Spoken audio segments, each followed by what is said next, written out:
After catching me with who? What you think telling me gonna do? Ray Liotta and Goodfellas. Laugh at your mama and you too. Answer my phone, that's on you. Looking under my shoe like you Tyrone Lue. A nigga never scared. I am everywhere. Ghost me, boo.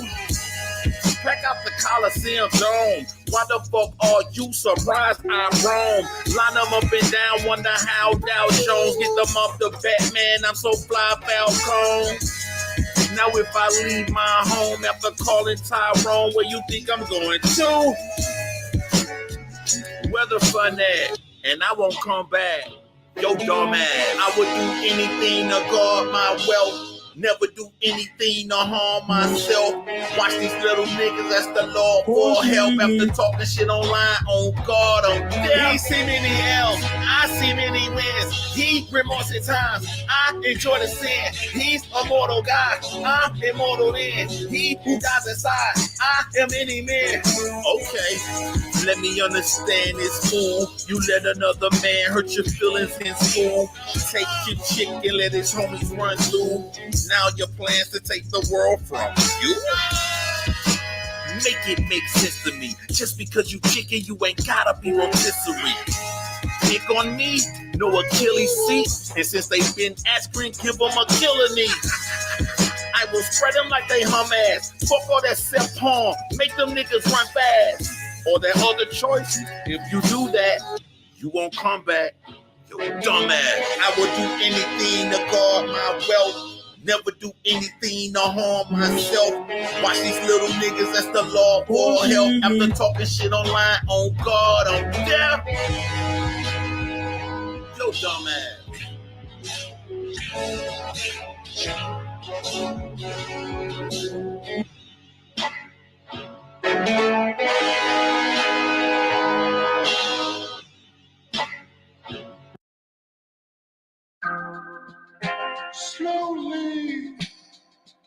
Slowly, lose control.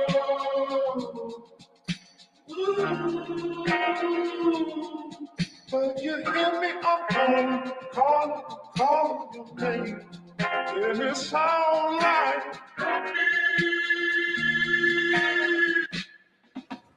what the fuck? We acting like I can't read ass, so I wait to act to pretend that she seats class. Ugh. How many women I've been in 21? Without exaggeration, 321. I know I don't look like that dude, but that's on purpose. I am trying to exude. Shush.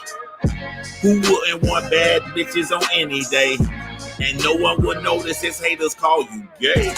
Charlamagne is hating me now, but that's how NBA players with vows. We still in 21. Lawyer calling me on his phone, saying this silly John. Moving to Discovery Channel and boost percentage up. Same time I'm trolling some niggas thinking they really up. Watch her go make videos while I'm boosting my numbers up. While my nigga managing millions, this from his chillin', son. I just had a vote, so I'm writing this as they getting up.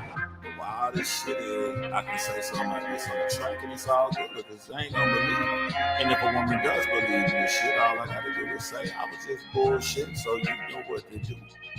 well, you see me, I'm calling God.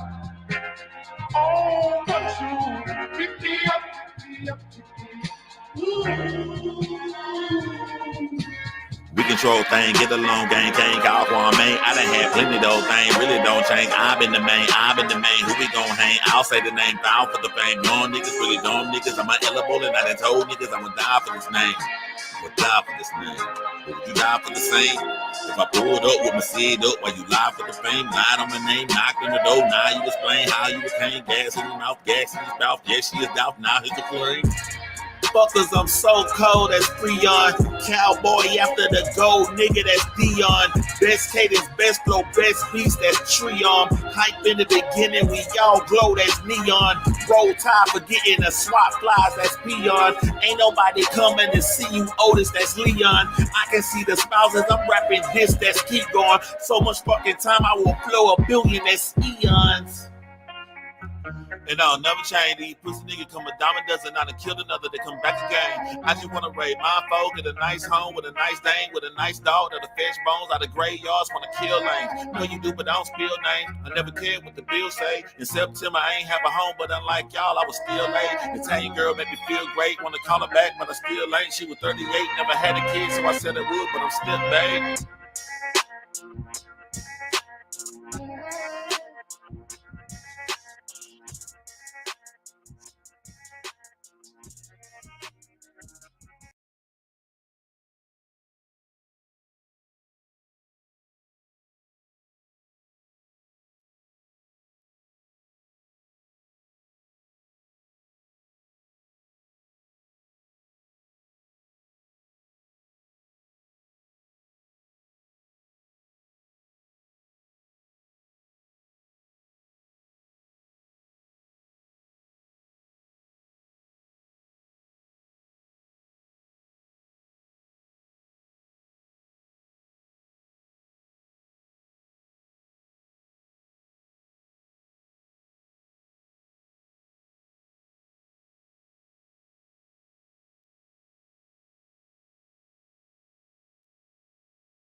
Oh, the bottom was sticking out that bit. That's why.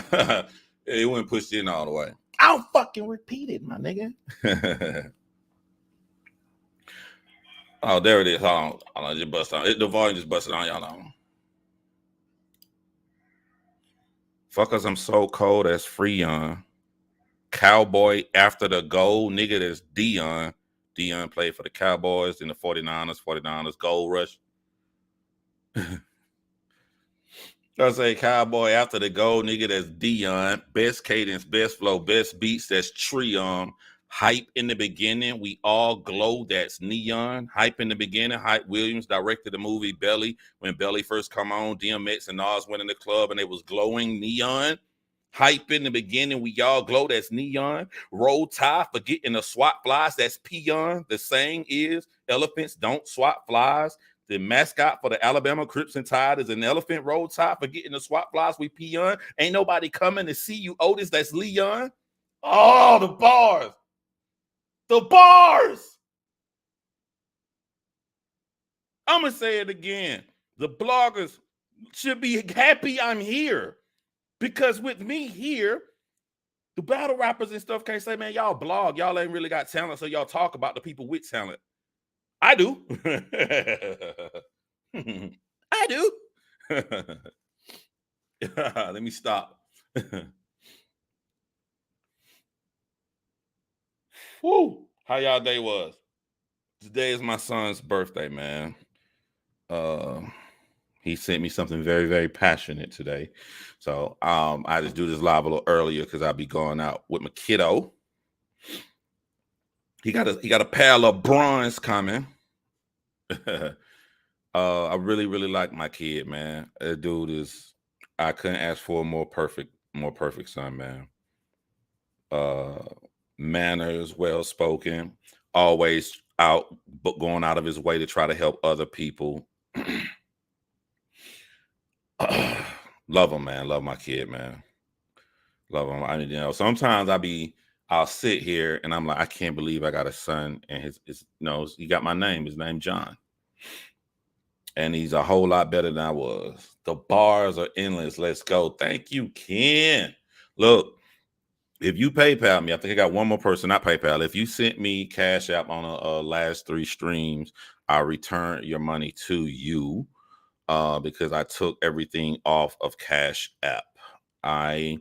I'm going to tell y'all something. This is a lesson to all the bloggers. I hope every blogger, everybody got a YouTube channel doing this. I'm only taking money from social media on my PayPal. I want everything in one place because I'm actually going to pay my taxes. I can pretty much guarantee you 99.99% of these YouTubers are making all of this money and they're not paying the taxes, and it's going to catch up with them. There's no way the government is going to sit here and let people have whole careers, people making $10,000 a month, $50,000 a month. They're making all this money and they just pocketing all of it, not putting anything aside, not keeping up with their stuff to pay taxes. So everything I make from online is going through my PayPal, my Patreon, everything going through PayPal. So I do my stuff, everything is right there, all in one spot. So when I gave y'all money back on the Cash App, you can keep it.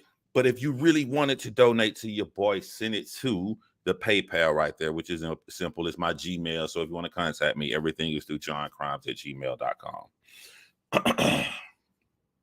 Yeah, be careful with there. Nah, I'm only using PayPal, man. PayPal I keep my stuff separate. My real life job in one account, my social media stuff I make online all through PayPal. I got a PayPal card, got everything staying in one spot so I'll know. When I buy my stuff now, I buy camera, I buy any equipment I get from my Patreon, I'm paying for it straight off the PayPal debit card that they gave me. So I'll just know where everything get to put right back on my taxes, because I do use all of this stuff for actual work, as you can see. So I'm telling you right now, whether you like me, whether you hate me, because I don't hate none of y'all. None of y'all important enough for me to hate. Please, I don't care if you making $200 a month on YouTube. Please make sure you're putting your money to the side. You can't be naive enough to think that the government is going to let hundreds of thousands, I mean millions of people just go without paying their taxes. I learned that from my friend who blew up on YouTube. Soon as she get her check, the first thing she do is put a big hunk of it off to the side for her taxes. So, yeah, man. Before I get on to the TI situation, because I'm gonna actually play some clips, just some last final thoughts on the 50 Cent thing versus his son, because I've been having great conversation with y'all know battle rap boss chick Rain. She had a lot to say about this situation. She thinks 50 Cent is a deadbeat dad. And she's been having, like, if you want to follow somebody on Facebook, type in boss chick Rain. Every day she comes up, her only goal is to put up controversial topics to get people to talk. So her Facebook be lit. And so we start talking in private about the situation. And at the end of the day, I will say this right here. I will say one thing that I'm not gonna say bad, because I don't know these people, but I say one thing that 50 Cent doing that I would not do if I was 50 Cent, right? If you on 50 Cent side, you're saying that he's trying to teach your son a valuable lesson. Make your own career, be a man, stop making excuses.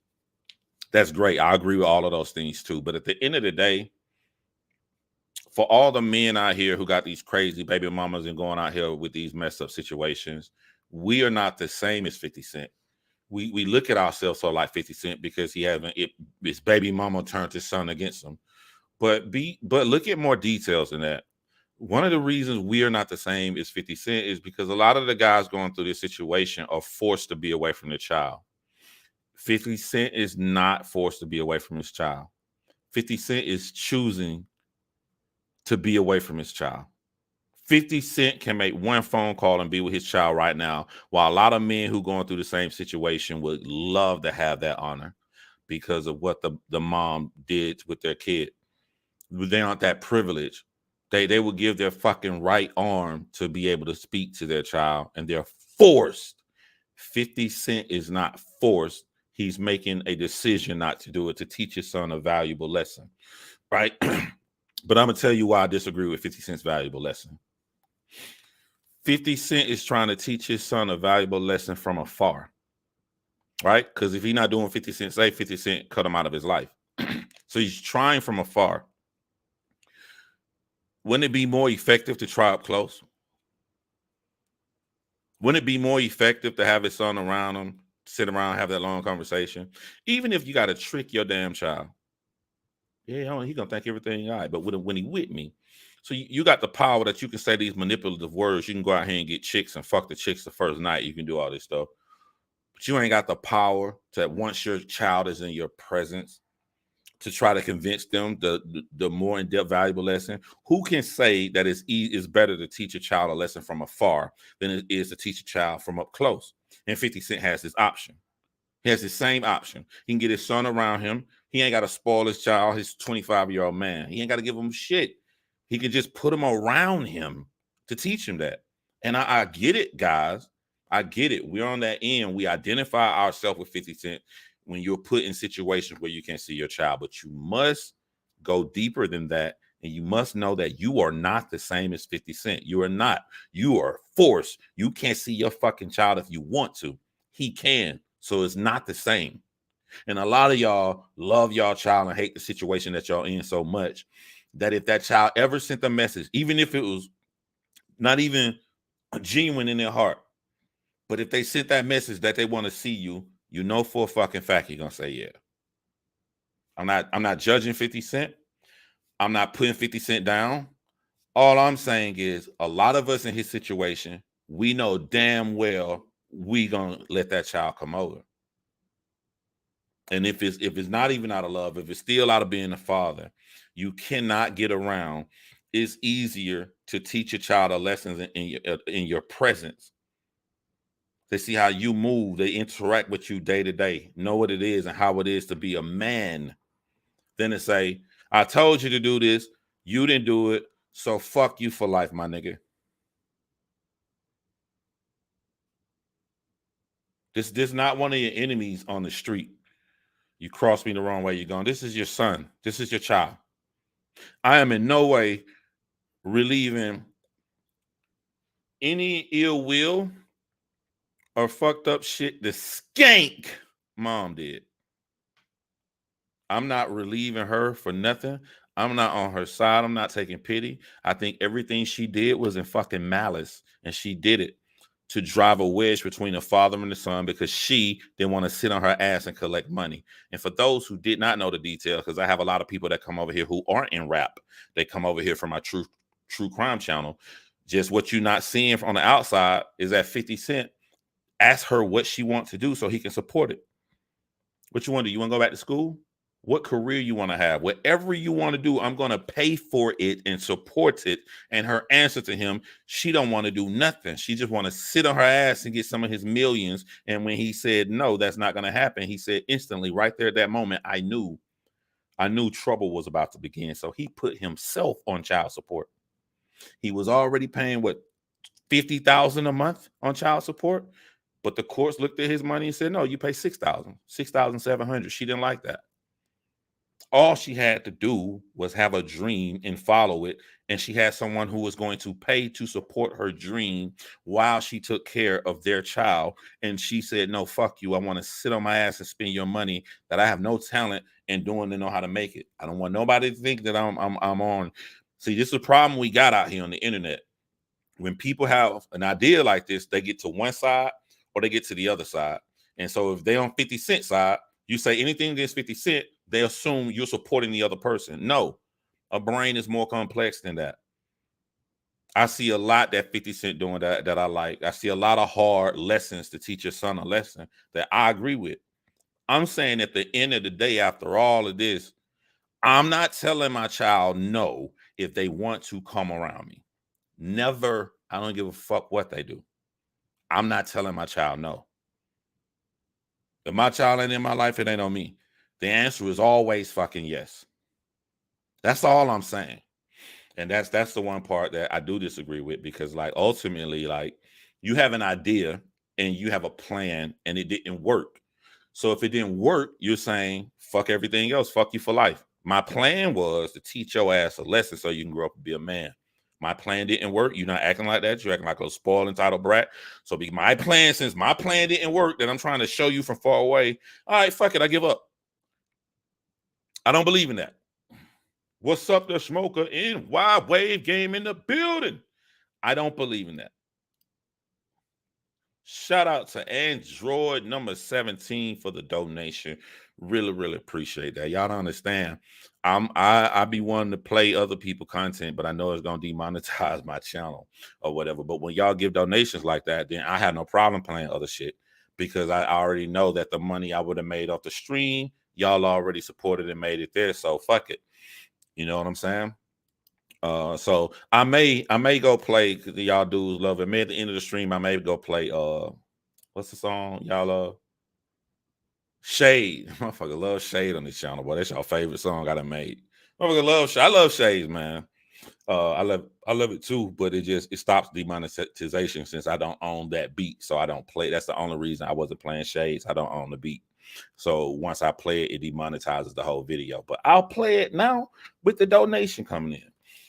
All right, but I want y'all to listen to T.I. versus Charleston White. I'm going to try to say it before this gets too long because people don't like to watch really, really long streams. There's a valuable lesson. I want people to know how I feel, what I know for a fact. And that not only Charleston White doing wrong and DJ Academics is doing wrong. I'm going to go through that in detail. I would love it if somebody disagree with me. I'll put the link up. Anybody want to come up here and talk? I'm not one of these people who are afraid to put their link out there. I'm with it. I'm with it. You're still John Doe Fire. That's what's up, Wave Gang. All right. I gotta do a little lesson. Motherfucker, you know what I'm saying? A little true crime, little white women be secretly watching me in the background and they don't know who the fuck I be talking about. So I know y'all be like, why you giving a long lesson? Yeah, we know who Charleston White is. All right. Charleston White is a skinny little burnt shrimp looking radical guy who I agree with his fucking messages at the end of the day. He is going hard in the paint against gangster rap and what gangster rap is doing to our community. Only he's doing some crazy outlandish stuff to try to pull this point, you know, to being disrespectful to people's children. And the biggest thing about Charleston White that a lot of rappers hate, he feels like rappers can't touch him because he brags that he will call the police. He has no shame. He preaches snitch. We need more snitches in the world, and I will snitch on all of you motherfuckers. I am going to play some Charleston White clips. So for my little whiteys hiding in the background, you're gonna hear how he talk. This motherfucker, he was born, raised, and bred for YouTube. Although I must say, y'all know I like Kwame Brown. That's my dude. The one mistake I think Kwame made was probably because he was so new. He didn't understand how things work. So he kind of what's the word I'm looking for when you do too much, when you put yourself out there way too much? He oversaturated himself a little bit. I think Kwame Brown oversaturated himself a little bit. Shout out to my boy Kwame Brown, man. He oversaturated himself. And so Charleston White goes on these interviews. The biggest platform he goes on is a network called Say Cheese TV. That's on YouTube. And I really like the interviews with Say Cheese. I think he should cut them back, though. I think he should do like 4 a year. Because remember, when he sit down for an interview, he sit down for about 3 hours and they chop him up into segments. He probably should do like 3 a year or 4 a year, but he always goes back on there. You mix that up with now he's on YouTube, and the oversaturation part comes on his actual YouTube channel because he's so out there. He doesn't have any structure. So he'll go live on his channel while everybody love the polarizing things he says. He'll go live on his channel and he'll just sit there for like 30 minutes and don't do nothing. You know what I'm saying? You got these people waiting to see you, or he'll be saying some crazy stuff or giggling and laughing. People want to hear the shocking words. So since there's no structure and you're doing this all the time, you're going to make people who come to your channel be like, oh my God, he got his own channel. I don't have to wait for a Say Cheese interview. I'm going to Charleston White channel. But then you go there and it's just some fuckery bullshit that he really not getting into his bag. He do get into his bag, but he may go live for 2 hours and he may not get into his bag to like an hour and 45 minutes. And all that bullshit, when you start to see him going live every day and it's in your feed, it's going to make people unfollow you.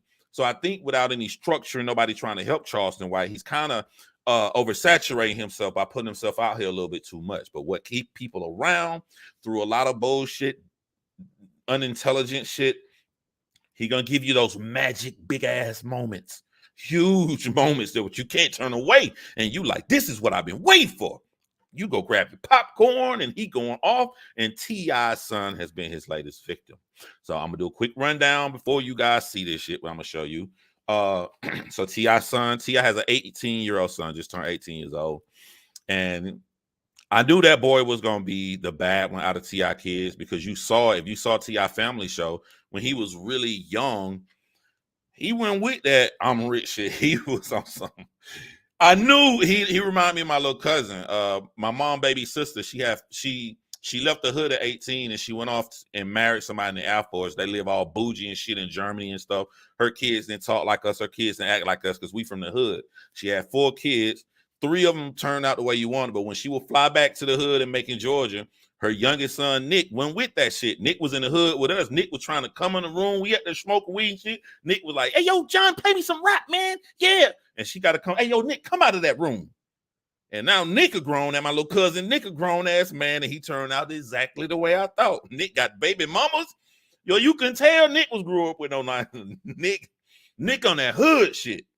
Now that's who T.I.'s son remind me of, because the same way when he was little, my little cousin Nick acted the same way, and they both turned out the same way. He ain't with none of that shit. So T.I.'s son comes out bad. We got Charleston White, who's polarizing, willing to say anything. He don't give a fuck who it's about, and he gonna say whatever he want to say.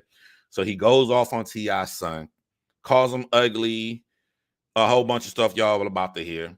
Of course, T.I. as a father comes out to defend his son in the way that T.I. did.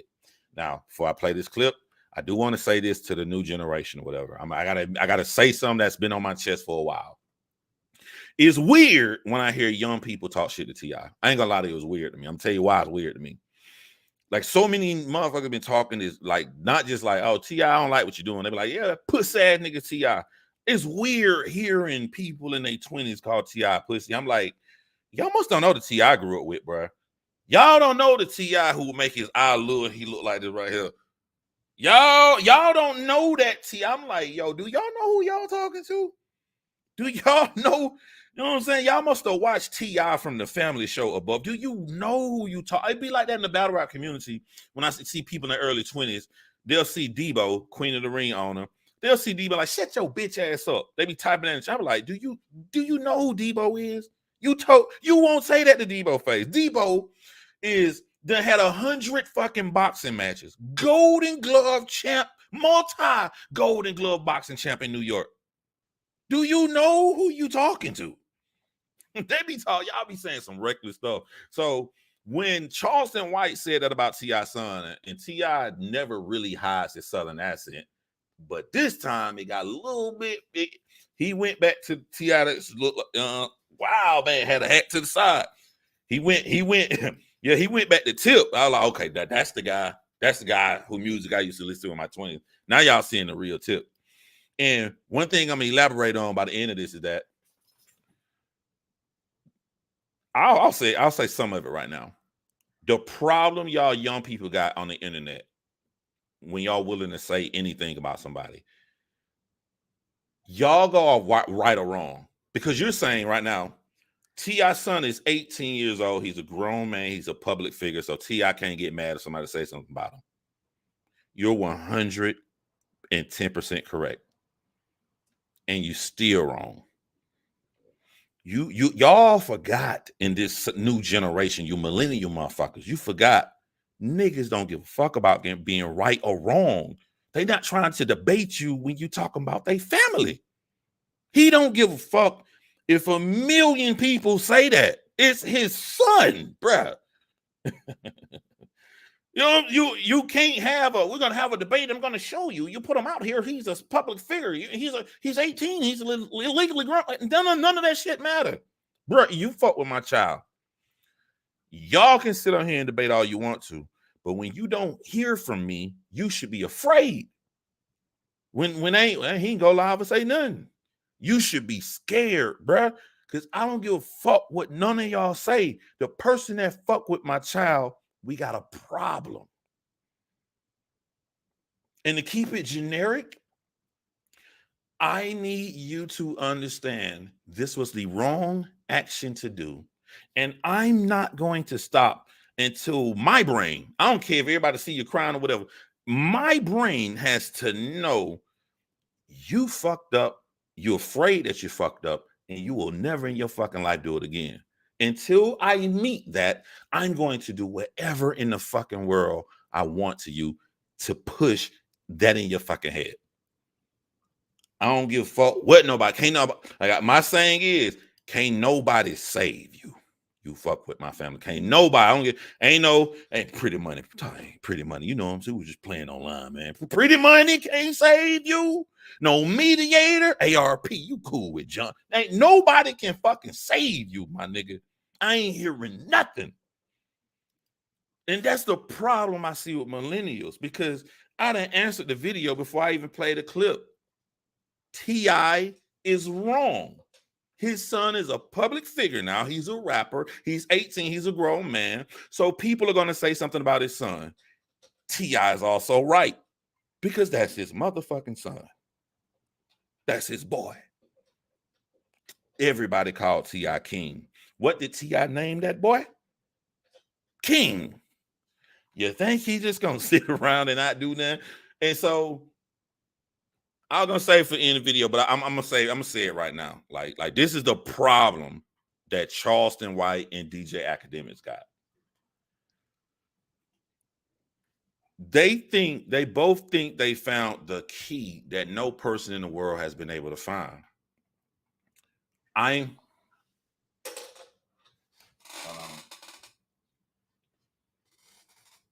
When you hear a noise that's not, you gotta check it for the dog. Cause I'm like, yeah, the fuck he got against something valuable. Make sure what he's chewing. They think they found the key that no one in the world found. And Charleston White key is, you touch me, I'm calling the cops. There were gangsters who would touch him, and now because he will snitch and he proudly brags he'll snitch, they won't touch him. To me, they're different locks. You found the key to stop intelligent gangsters. They gangster, but they smart enough not to throw their career away. You found the key to that. Yes, you did. Yes, you did. You found that key. I mean, other people found that key, but there's another lock. You forgot the lock of craziness. That fucking key don't work in crazy. The person that comes shoot you and blow your brains out are normally not gangster. They fucking crazy, my nigga. They crazy. I'm gonna tear the goddamn cop. Bah! They don't care. There is no key for crazy. And this what y'all get shit fucked up at, man. A lot of gangsters got about 2-3 crazy people with them. They smart gangsters. They know this motherfucker crazy. You thought some gangsters been killing people in the 90s and shit. It was the crazy motherfucker. Let me tell y'all something. Tell y'all a funny story, bro. I should have known, but I'm gonna tell y'all when I got shot at in high school. We the most popular dudes in our clique. You're gonna see people come here from old high school be in the chat. If my boy Chris pop up, if he listening now, he'll vouch. We was popular as fucking. We got all the pretty little girls, because little girls like to see niggas that dance. We was little dancers. Little 1990 Tommy Hilfiger button-up shirt wearing little dancers, flipping and shit on stage. The little girls, ah! But my mama told me a lesson. She said, son, you gotta be careful, because when people looking at you, everybody looking at you. I didn't know what the fuck she was talking about. I just know I'm a fly dude. I go to this party at our high school, Southwest High School. It's in the gymnasium and shit. You know what I'm saying? We popular, you know what I'm saying? We chilling. We got our little bottles in it with our little mixed drink and our little drink on and shit. And I know every time I go to an event like this, it's gonna be a little circle for him, and I'm gonna outdance some dude and kill him and make him look bad. It's gonna give me the juice I need. Inside this circle one time, I'm dancing, and I don't know why this motherfucker he ain't even known for dancing. I just know he a little off. Just a little off. I make him look bad like I always do. You know what he did to me? He took his whole hand and mushed my face back in front of everybody. Remember, we in the circle. Like, nigga, mushed. Man, you lost your man. Ain't nobody finna mush me. One thing about me that's always been consistent, I ain't scared of no nigga. Not no, because it just my logical brain. Wait a minute. I got 2 fists. He got 2 fists. I'm just not built to be afraid of no nigga. And this is before I learned how to fight. Why would you be afraid of a nigga? So they all break this shit up, right? They break the shit up. This is just some weirdo, crazy motherfucker. We go outside the gymnasium. Remember, I hang with guys that get a lot of girls. Them niggas I'm from the hood. They not from the hood. They raised with parents with money and shit. They got to come pick me up from the hood. So I know them niggas ain't gonna help me if I ain't know them. They not built to fight. So I'm outside with them. The real motherfucking gangsters that come up, they just outside. The real gangsters don't go on a party like that. They just wait outside and they cause this shit over with everybody come out. So I walk past the real motherfucking crazy gangsters and shit. And I go up to them. They're like, what happened inside? They ask me what happened inside. I said, some pussy ass nigga goddamn push me in my face and shit. I'm gonna get that nigga. They're like, word, that's what's up, bruh. That's exactly how I said. They're like, word. I said, hell yeah. Now I'm trying to keep it more gangster because I know they gangster. I'm like, I don't play that shit. So we go to Burger King, the after spot after the party, right? I get out the car. And when I get out the car, 3 Carlos of them real street niggas who I was just talking to, they get out the car too. I ain't got no problem doing them. They ain't here for me. When they get out the car, that crazy motherfucker that mushed me in my face gets out the car with them too. Now my heart beating a little fast. Now I got a real issue on my hand.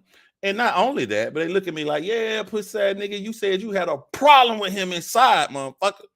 I'm like, oh shit, I'm finna get shot up tonight. Why these niggas came motherfucker just fight one-on-one? I was scared of the motherfuckers because I'm like, these niggas don't fight, they shoot. The main dude, gangster who died, this nigga shot up the whole fucking park. Just because he didn't graduate, when you in 12th grade, you cut senior cut day. Throwing balloon. He shot that bitch. He shot up senior cut day. I don't know to this day why he did it. Nobody fucking with him.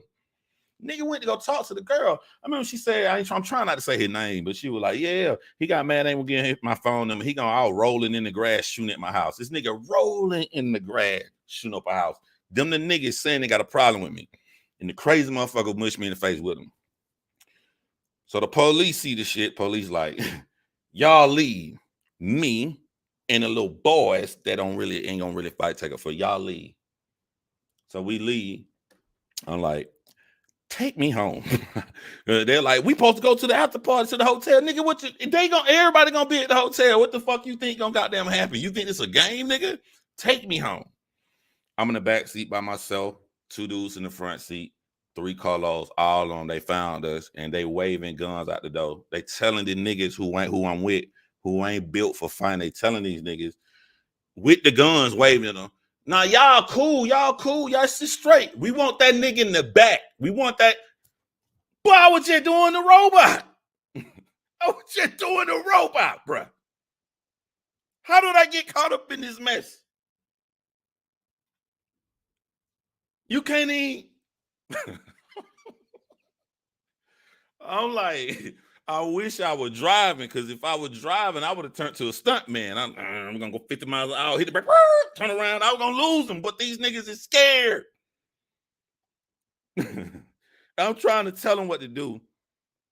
These motherfuckers gonna turn real slow. They shot the whole fucking car. Now I'm gonna tell you now, the nigga was gangster, but the problem started with the crazy motherfucker. Then the next day after the shit gets shot up, I'm hearing stories about just how crazy this motherfucker was. This dude pulled his penis out and told his mom to suck it.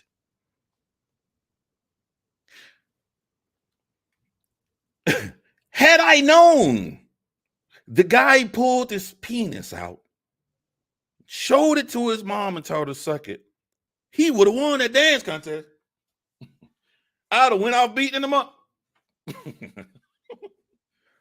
Crazy. Lost the marble. Crazy.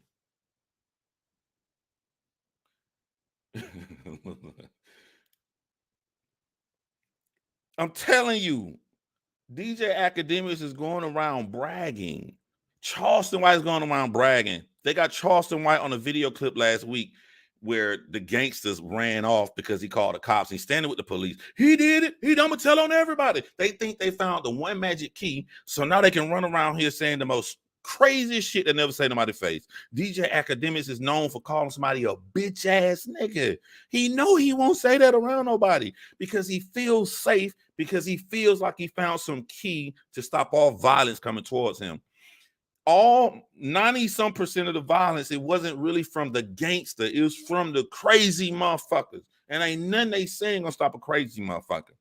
DJ Academics is a little smarter than Charleston White because DJ Academics is hard to find in 99.9% in his house. Charleston White is keep getting caught out here. He done got caught 3 times. Had to spray Mason, run him off and call the cops. Had to call the cop last week. You can't keep putting yourself out here saying this crazy, reckless shit to an entire community, building an enemy every day you wake up. You cannot do this without that crazy motherfucker coming up to you one day, and then it's all over with. That shit, the shit these new generation people think that work, that shit does not work on crazy. I'm not even scared of no hard motherfucker. Like, I would never be afraid of the game. You know why I never be afraid of the game?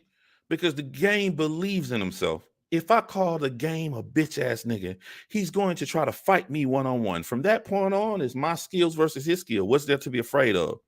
I'm afraid of pussy ass niggas. I'm afraid of crazy ass niggas. I'm not afraid of tough niggas.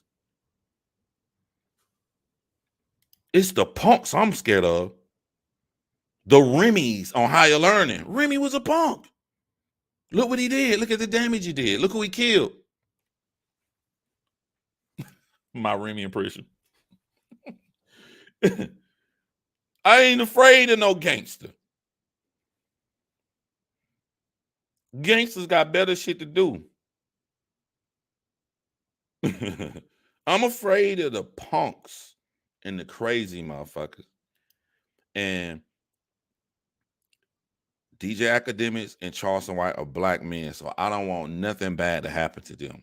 But I guarantee you, something bad happens to them, I can see DJ Academic about to piss his motherfucking pants now. He can't talk himself out of it. He just lost a verbal match against a fucking Brazilian girl on Fresh and Fit in English with a second language.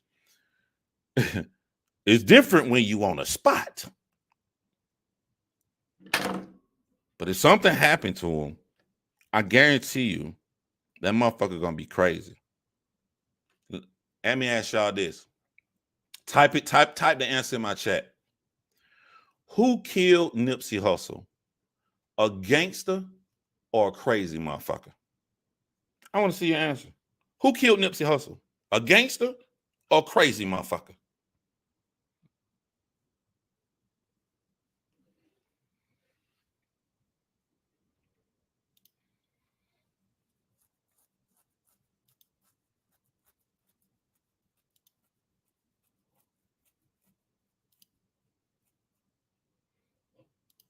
You think so, Dollar Bill?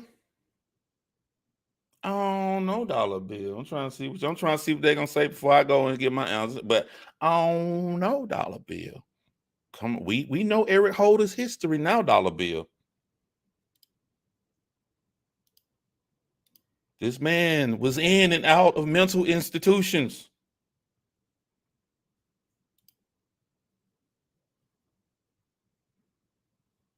Come on, Dollar Bill. Come on, let's be honest, Dollar Bill. Nipsey Hussle was murdered by a crazy motherfucker. Eric Holder is the kind of guy that pulls his penis out in front of his mom and asks her to suck it.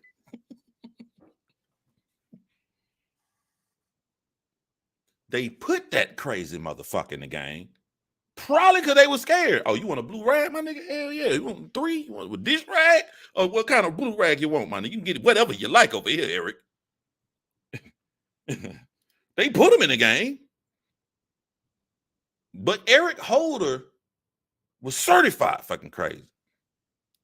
And I'm saying, man, I hate that my channel is small. I wish I was bigger because, like, DJ Academics, he not hanging with nobody that's going to tell him this valuable lesson.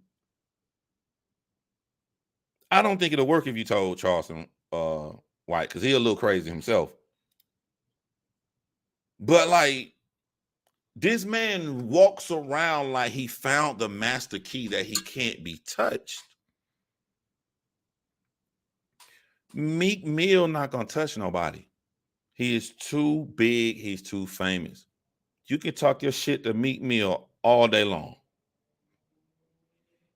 But DJ Academic and Charleston White both out here talking to these niggas trying to get on. Niggas who making them drill videos and shit, but still kind of living in the hood and surrounded by crazy motherfuckers.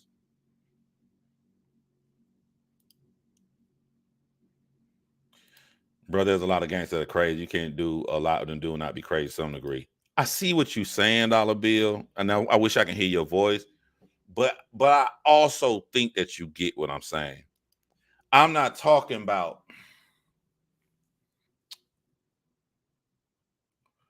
let's look at I'm gonna say don't be a menace. Let's look at menace to society, right? Kane would kill you. Kane killed people in that movie. Kane was a gangster. He went crazy. Even MC8. Who was MC8 in Menace to Society? The OG. Bring both your asses in. Come on. Walked up on him. Bob killed him. He wasn't crazy. I don't have to say who was fucking crazy in Menace to Society. They see Menace, they gonna type it in my chat. I don't even have to. We know Dollar Bill. We know who the crazy motherfucker was. Every gang got that crazy one. It used to be time, and a lot of people won't know this if you ain't from the state of Georgia. I'm being real. When I would come up here and rap and do shows in Atlanta in my early 20s, I would come by myself or I would come with close friends. I could have bought the whole South Side hood with me. But I'm a realist. A lot of time they look at the rapper as the leader. I know once I bring these niggas up to Atlanta, they crazy. Everybody know Macon was worse than Compton in the 90s. Macon was the 8th worst city in the United States. Still now, motherfucking 30 people got murdered in Macon in the month of May of this year. You know how small that town? 30 people. Macon is fucking, say Macon is somebody from Atlanta. They be like, oh, y'all them crazy motherfuckers down there, boy. You grew up down there, John Street? They be shocked I grew up in Macon. I knew if I brought them niggas, I couldn't control them. If somebody would have messed with me, I couldn't stop them from killing them. Even so, nah, it's cool. Nah, nigga, it ain't cool. Bah. So I just, hey man, I'll tell you what happened when I get back. Yeah, I'll tell you what happened when I get back. You know what I'm saying? I ain't got no more room in the car. I wasn't bringing crazy person with me. So I would never trying to just be the biggest hard. I just want to rap, get popular, make my money, and come home. And I knew I couldn't control them. But I'm telling you, when you look in the, like, okay, I can tell you, bro. I can tell you. Let Jacksonville, the war in Jacksonville right now. Who the crazy one? K-So. We know crazy when we see crazy. These the type of people that be like, yo, DJ Academic talking shit to you? Nah, nigga, fuck that shit. The rapper who DJ Academic was calling a bitch ass nigga is gonna try to stop it. The crazy motherfucker ain't hearing that shit. We got him right here. I'm finna do this nigga in. Come on, bro. Come on, Dollar Bill. We know. Don't act like we don't know crazy. What you say about my mama? Yeah, old dog. Something wrong. Old dog killed the crackhead because the crackhead said, I'll give you a cheeseburger and suck your dick for some crack. He was trying to score some crack. He could have told the crackhead, ew, that's gross. Get out my face. Fuck. You gonna do what? Bah. There's a screw loose in old dog head. I'll talk about that. I heard Sue Surf just got locked up, so I put that on the screen. But let me show these people who hearing me talk about Charleston White, who don't know how he act. So I'm gonna go off of what started all this. I'm playing this from Lovely T. Shout out to Lovely T, who about to hit 1 million subscribers. She stays out of the drama, working to the top. Nobody's trying to sue her. Nobody's trying to do nothing. You know, she try to keep it truthful and professional, man. So much love to Lovely T, man.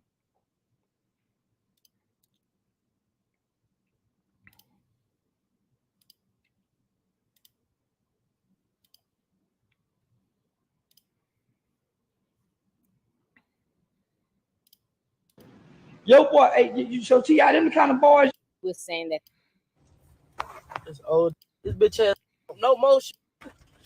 Yo, hold on. Make sure I'm on the screen. By the way, yeah. So by the way, that kid, that's Boosie Kid. He talked about Boosie Kid too. I don't know why this dude talking about people kids though. Like, and no, I'm not. They're grown men. They're 18 years old, but still, I ain't trying to go have no beef with no 18-year-old kid.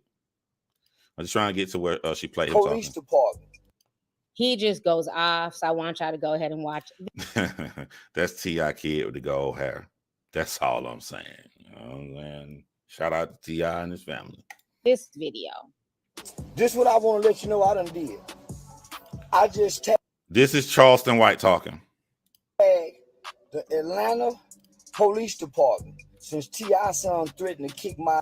I'm a senior citizen. That's a threat, and he left me evidence.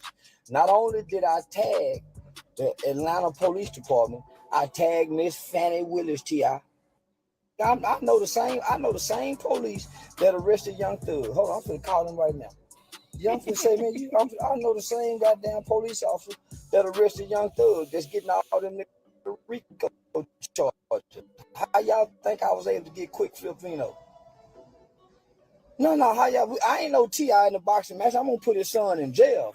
Okay, I'm gonna box this man for, and I want to put his little boy in jail for threatening me. He threatened. I'm a senior citizen. And I'm a comedian, and I can make jokes about ugly babies. T.I. got an ugly baby. King is an ugly. Hold on, let's start right here. Where my fellas at? Where the guys at, fellas? Come on now, because the guys are the main ones saying T.I. son 18, he a grown man. Hell no, he say that. All right, somebody call your son an ugly ass motherfucker. I'm gonna make it even better. This ain't the internet. So all my fellas who watching right now, we ain't at the internet. We at a cookout. You got your plate of ribs over there. You chilling. Your son, your 18-year-old son in the background. So nigga come over there and call your son an ugly ass motherfucker. You gonna sit back and say, he grown and eat them ribs? Or you putting that plate down and you getting up to say something to this man? I'm just asking. Type the answer in the side. I'm just asking, because there's situations where a man don't care about what's right or wrong. You push somebody to, they don't care what's right or wrong. What's going on, bro? Yeah, I just want to tell T.I. son, that nigga say my mama raised a bitch. Nigga, your mama and dad raised a yellow freak. Yeah, that nigga T.I. son say, nigga, I whoop your old ass. Now, T.I., you raising these kind of little yellow motherfuckers? You got a yellow motherfucker. I'm not posting that, Rita. See, you on the internet, Rita. I live in Atlanta, where T.I. and all his friends and probably about 3-4 crazy niggas live. I'm not posting that. Fucker, look how your son look. Talking about he'll jump on a 50-something-year-old nigga. Yo, boy, hey, so T.I., them the kind of boys you got? Say, T.I., listen, if your boy jump on me, y'all will bury that yellow motherfucker. I shoot him right in his goddamn throat. Look, I wish an 18, 19-year-old nigga would jump on me. Boy, I Trayvon Martin, that little motherfucker. I swear to God. My right hand to God. I swear to tell the truth, the whole truth, and nothing but the truth. If T.I. son jump on me, I'm on George Zimmerman and Trayvon Martin, his little motherfucking ass. I'm going to let him get on top of me. Pow! Pow! Yeah, I'm on Trayvon Martin, his motherfucking ass. He got me fucked up. Nigga, you better get your son, T.I. Little yellow motherfucker ain't never been hit across his goddamn head with a baton, with that Rodney King baton. Boy, I hit that yellow motherfucker talking about jumping on me, hurting me. Boy, you better get your boy Tip, and you better tell him you work for Crime Stoppers. He talking about I got a badge. You had a badge before I had a badge, T.I. Remember? They had you going around doing a community service, talking to the kids about reporting crime because you got caught with a bunch of guns on federal paper. We don't know how you beat them charges, T.I., because one thing every nigga in the feds know, nigga, they don't give a damn about that shit, nigga. So tell your son, you inspired me to be a tipster. Yeah, I want to be like T.I.P., nigga. Probably wear my hat and everything like you, nigga. Shit, I want to be a tipster. So tell your son I got the badge idea from you. Get that little motherfucking check before we end up like Trayvon Martin fucking. I'm gonna read my man Dollar Bill. Dollar Bill said, bro, T.I. got mad, you right. And Charleston White got at him too. The issue is T.I. needs to tell his wannabe gangster son to pump his brakes trying to prove his ignorance, especially when Charleston White only responded to him. All right, that last sentence is not true. He responded to Charleston White. Charleston White brought up his son first. His son didn't say nothing about Charleston White. So that last sentence is wrong. And remember, I started my thing off saying this ain't about right or wrong. If your son is famous and he's 18, people are going to talk about him. As a parent, I don't give a fuck about right or wrong, Dollar Bill, because I ain't looking at T.I.'s son. That T.I.'s son, I'm looking at if it was my son. And I don't give a fuck. Nobody going to be able to stop me. I don't give a fuck. You can make a billion videos saying I'm wrong. That's my son. This ain't about right or wrong to me. If you want to deal with right or wrong, T.I. wrong. Don't matter. You know what I'm saying? That's that nigga's son, man. Dude, who the fuck expects somebody not to do something about their son? That's crazy to me. But I want to go in deeper with what you said. You said T.I. needs to tell his wannabe gangster son to pump his brakes. There's a video I'm going to play here with T.I. telling his son this. He say all the lessons I've been trying to tell you, you out here putting out that bad energy, and this what happened. So he telling you he done had multiple talks. So you can't stop. Dollar Bill, do you got a teenage kid? You know these motherfuckers think they grown, but just to see his son out there like that, you can't say that a man ain't tried to tell his son this. Look at how his son was acting when he was 8 and 9 years old on the show. Come on, I just said, everybody who watching so knew that's the motherfucker that's gonna turn out wrong. What's T.I. other son? The one that turned out excellent, great. Motherfucker out here rapping positive music can really flow. I hate you motherfucking millennials. Why y'all ain't buying T.I. son music? Nigga can really rap and it's good. I forget his name, but T.I. other son who are completely different than him. Both of them grew up in the same house. T.I. gave them the same lessons. Sometimes you can't stop a motherfucking kid from going out here and just doing stupid ass shit. What's T.I. other son that begin with a D? This man don't want T.I. in his videos, don't want T.I. on his songs. This man said, I'm gonna go. T.I. other son, the good son. He is what 50 Cent want his son to be. Fuck that, I want to make it on my own. I want to go ahead and earn on my own. And he making positive black music. They grew up in the same house, Dollar Bill. T.I. is telling his son that this shit is stupid. His son not listening. Well, you know what I'm saying? Sometimes they just ain't gonna listen. With me, I'm the George Zimmerman kind of nigga, neighborhood watch nigga. I'm on the phone with the money.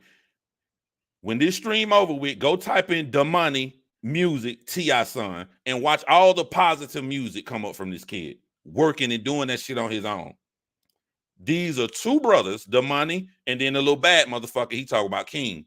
They grew up in the same household with the same mom, with the same dad, and they turn out completely different. Sometimes, you know what I'm saying? And T.I. even tell his son, I told you by putting out that negative energy, now you got this monkey on your back. This is the lesson I tried to teach you. Now what you gonna do? I'll play the clip of T.I. telling his son this. With the police, they telling me don't follow him. I'm following him anyway.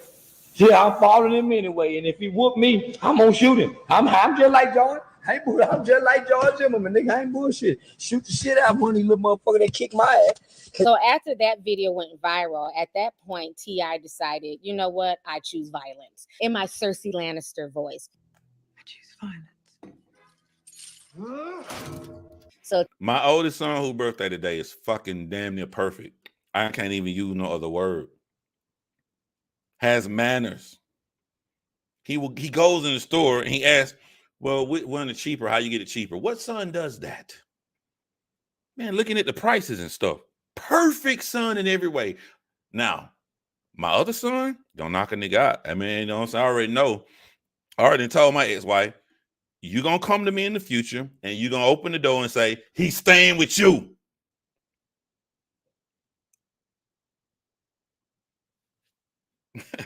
I already know it. And you see how I am, Dollar Bill. Do I look like I'm gonna let you do any motherfucking thing? Don't I look like you gonna be in punishment? Don't I look like I'm gonna give you life lessons? I already know it now. Me and my ex-wife gonna have a hard time. My youngest son, that nigga just on some other shit. He just antisocial with the shit. He's smart as hell. Rocket science smart. This motherfucker makes straight A's and not just low A, like 99s. And he don't even realize it. He be like, yo, you see how great these grades are? He be like, bro, you don't get the fuck out of my face so I can play the game. He's not even trying to make all A. They're just giving him the paper. Get this shit out my face. Rocket science smart. But that motherfucker asshole. Asshole broke my little girl arm. Broke my baby daughter arm. I'm going to have issues. Y'all going to come out here and say, I just let my son do whatever he want to do. I'm going to have another son going to be completely opposite. Man, parenting is hard, bro. T.I. chose violence and he jumped in the fray to protect his son. And he basically went off on Charleston White. So y'all go ahead and check this out. My foot so far up your ass, you'll floss your teeth with my shoelaces. Nigga, don't motherfucking play with me, bro. Don't play with me, bro. Don't play with mine, bro. This tip. This ain't T.I. Just don't play with mine. I ain't finna say no name, because, nigga, I don't play police game. Nigga, if I go to jail, it's gonna be for something. It's gonna be for something. I don't play no police game, man. I don't play no police game. I don't play no internet game. I don't do none of that shit, bro. Bro. Just know as you move around, man, nigga, life is real, bro. This shit ain't no motherfucking joke. This shit ain't no motherfucking game. Nigga, I don't make threats. I set bets, nigga. Nigga, hey, listen, bro. Just don't play with me and don't play with mine. Say what you want about me. Leave my motherfucking children out your motherfucking face, boy.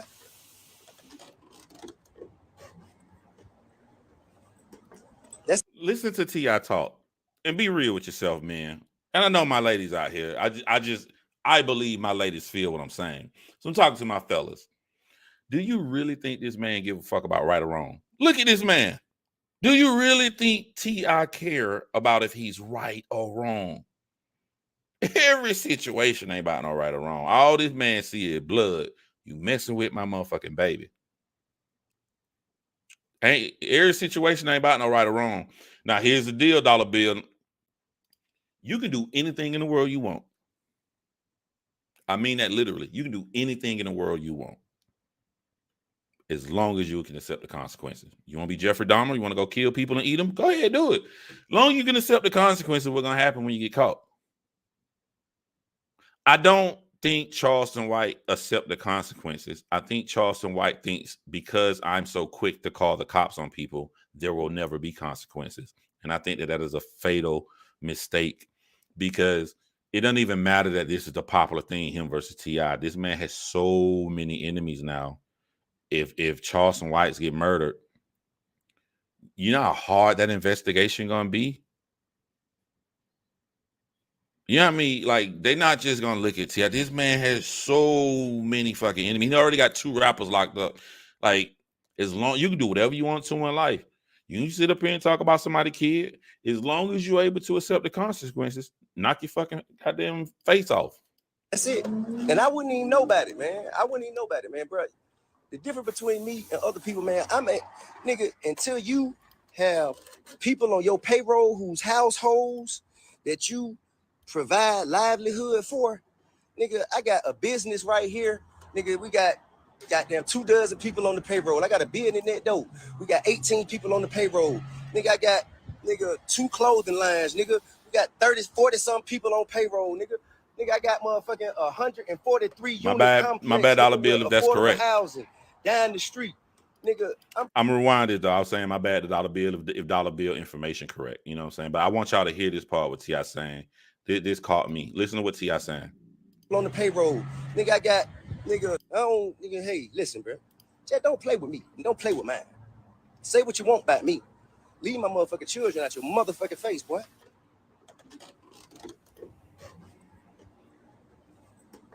That's it. And I would. Drew Ball. I hate calling you that. Oh, Drew Adall. Drew Adall, I guess. Drew. I'm gonna ask you a question. I don't put my personal business out there. But do it look like I play that shit? I ain't talking about as a man and old gangster shit like that. I'm talking about as a father, if my kid get out of line. Do I look like I play that shit? Now, my youngest son ain't did nothing yet. I don't play that shit, but I'm an intelligent person. I know I'm going to have problems with my youngest son. Sometimes people gonna people. People gonna people. I would be naive not to think I'm going to have issue with my youngest son. I don't think he's going to be bad at T.I. kid, but that nigga going to get in trouble. Nigga, he probably going to make me the first granddad, even though he my third oldest. He probably gonna make the one. He probably gonna get a little chick knocked up or something. He gonna be some issue, bro. It's just everybody personality different, man, and that's something as a parent we don't want to accept. Am I gonna do everything in my power, especially seeing this information while he's just 8 years old now? You absolutely right. I'm gonna do everything in my power, but I still be naive not to think I'm gonna have an issue just because personalities are different. Wouldn't even know about it, man. I wouldn't even know about it, man, bro. The difference between me and other people, man, nigga, until you have people on your payroll whose households that you. I'm trying to let T.I. talk, but y'all saying some shit that caused conversation. This is what I'm saying about every situation ain't right or wrong. My man, shout out to my man Geechee. Geechee said, but what's the point of murdering Charleston? He ain't doing nothing but nobody he ain't doing nothing to nobody but saying things. You are. What is he right? What is he, guys? Geechee is right. But Geechee on my channel, to help people have a successful life, I teach people one valuable lesson. Do not act as if the world should be. Act as how the world is. That one lesson will save you a lot of problems. How the world should be. Charleston White should be able to go out here and say anything he wants and nothing should happen to him. How the world is, simple mathematics. You go out here and you keep talking shit to all of these fucking people, somebody gonna hurt you. Real talk, man. This is the part I want y'all to hear what T.I. saying. Provide livelihood for, nigga. I got a business right here, nigga. We got goddamn 24 people on the payroll. I got a building in that dope. We got 18 people on the payroll, nigga. I got 2 clothing lines, nigga. We got 40 some people on payroll, nigga. Nigga, I got motherfucking 143 unit complex, nigga, with affordable housing down the street. Nigga, I'm providing jobs and opportunity to people. All you is providing is fuck shit. Ho, nigga. Fuck can you come tell me and mine, nigga? One of the reasons that part stuck out to me when I saw it is because, well, for multiple reasons. The first one is a lot of motherfuckers be like, what the old rapper doing? Like, Ludacris sold millions of records. Like, why Ludacris ain't on tour? Ludacris would make a lot of money and shit on tour. Why? Ludacris probably got 1,000 businesses making millions a year quietly. And when you done been to the strip club in your 20s, you done fucked all the fucking 3D ass model looking shit. When you had your whole life, you get in your 40s and shit like that, and you just want to relax quietly with your millions and shit. The second reason that they stood out is that let's look at effect. I actually like Charleston White messages saying fuck all this stupid ass gangster rapping, all this crazy shit. I actually like that. But let's look at effect. What can you say tangible that Charleston White has done to change people's lives? We have T.I. here with the multiple business he's talking about and all the real estate and all the other jobs he got, all the jobs he's offering people, the opportunity he's actually doing to offer people.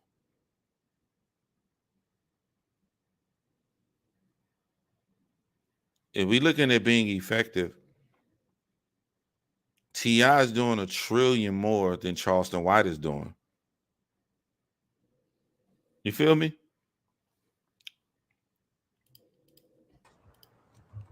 thing we ain't never gonna do is pretend we on the same level. So nigga, man, look, man, get back, crawl back in your little dusty ass hole, nigga. Crawl back in your little dusty ass hole, man. Stay the fuck out my goddamn way, man. And I wouldn't even know what the fuck you had going on if it wasn't for my motherfucking old lady calling me and asking me about it. What's up, man? In that though, big dog. I love and respect. Everybody who ain't got shit, everybody who ain't got shit going on ain't got goddamn, man. You ain't got to come and cast your misery over here, bro. Niggas busy. Niggas is fucking busy.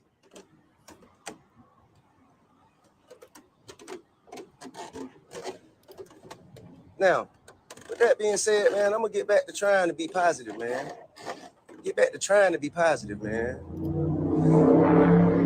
And bro, if you want to see me in person, you can see me in person. So now after T.I. went off on Charleston White decided to go off again, and this time he was going off on T.I. The whole thing got really ugly, so y'all go ahead and check this out. Man, y'all make sure y'all do me a favor, man. Even though she get way, way, way more views than me, I just don't be feeling comfortable playing people's shit because it'll take a view away.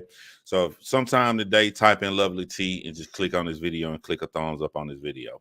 You know, just because you watch some of it here, just to give her that same view back because this is her original content. If y'all don't mind, because some of y'all do that for me, please. Lovely T, you can see the name right there. Just go click this video, give her a view. I ain't no tough motherfucker, nigga. You a nigga with a little bitty man syndrome just like me, nigga. Nigga, we really can get in that ring for some money, nigga. Since you running your motherfucking mouth, nigga. Put a patch on y'all since you so motherfucking tough, nigga. Put a patch on your motherfucking. I'm gonna let it play, man. But I love conversation, man. So I'm gonna respond to y'all. A lot of people don't be responding. I'm gonna respond to y'all. So I'm gonna let it play. Dollar Bill said, bruh, T.I. is rich. That's an unfair comparison, especially when your son threatens a man. All you can say is you provide opportunities. LOL, like, nah, bruh, stop copping out.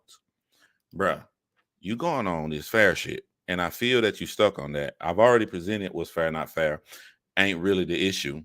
Okay, because T.I. is rich, he now has the opportunity to offer all of these jobs and change the lives of multiple black people instead of being a gangster out here in the street.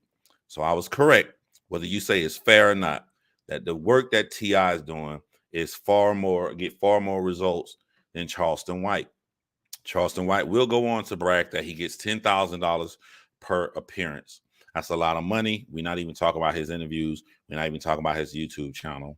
I'm going to go out and say from how he blowing up, he going to make well over $200,000, maybe $250,000 this year. So let's see what Charleston White do to put people in position other than running his mouth on the internet. Again, Dollar Bill, you talking to a dude that like Charleston White message. I'm not saying I don't like his message because I'm not with all that gang shit, but you still can't stop me from saying the truth. You can just say why I'm saying the truth. You're saying, John, you're saying the truth because T.I. has more money, but I'm still saying the truth. Life ain't fucking fair. Act accordingly.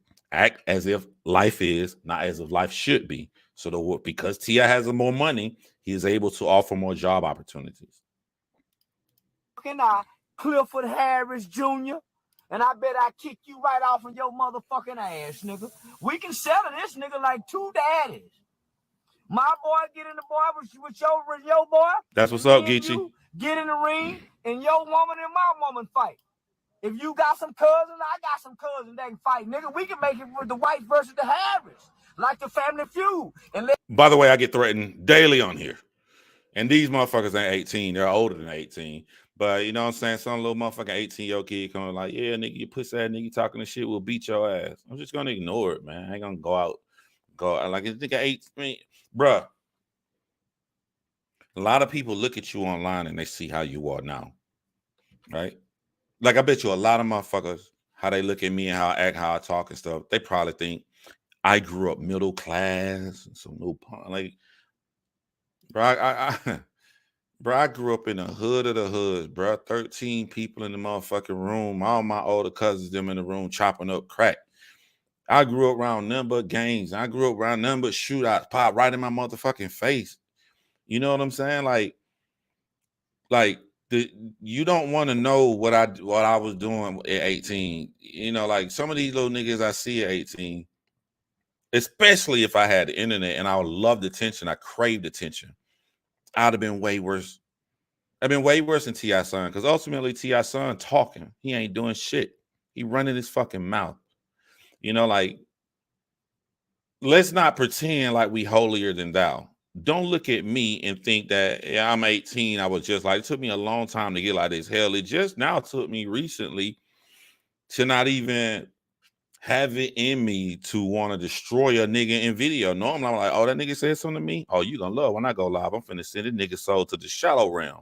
Hell, I just now this year, it just hit me, a 42-year-old, and fuck all that shit, man. You know, Kevin Hart, I wish I can find the part. I play it for y'all when Kevin Hart said something on Drink Champ. He did when he was just like, the fuck you worry about what another man say about you on the internet. He had a great speech on that. I may play it. Let Steve Harvey referee this motherfucker, nigga. Or me and you, nigga. Get in a motherfucking UFC fight. Fuck boxing. Let's UFC it, Clifford. I bet I kick your motherfucking ass, nigga. 5'9" with the soul of a 6'4", nigga. Well, I got the soul of a 10 foot. Geechee, I think that was Kim. Yeah, I don't think that was Kanye. Yeah, nigga. Fuck you talking about, nigga. Why I kick your motherfucking ass, little bitty Clifford? Nigga got me fucked up.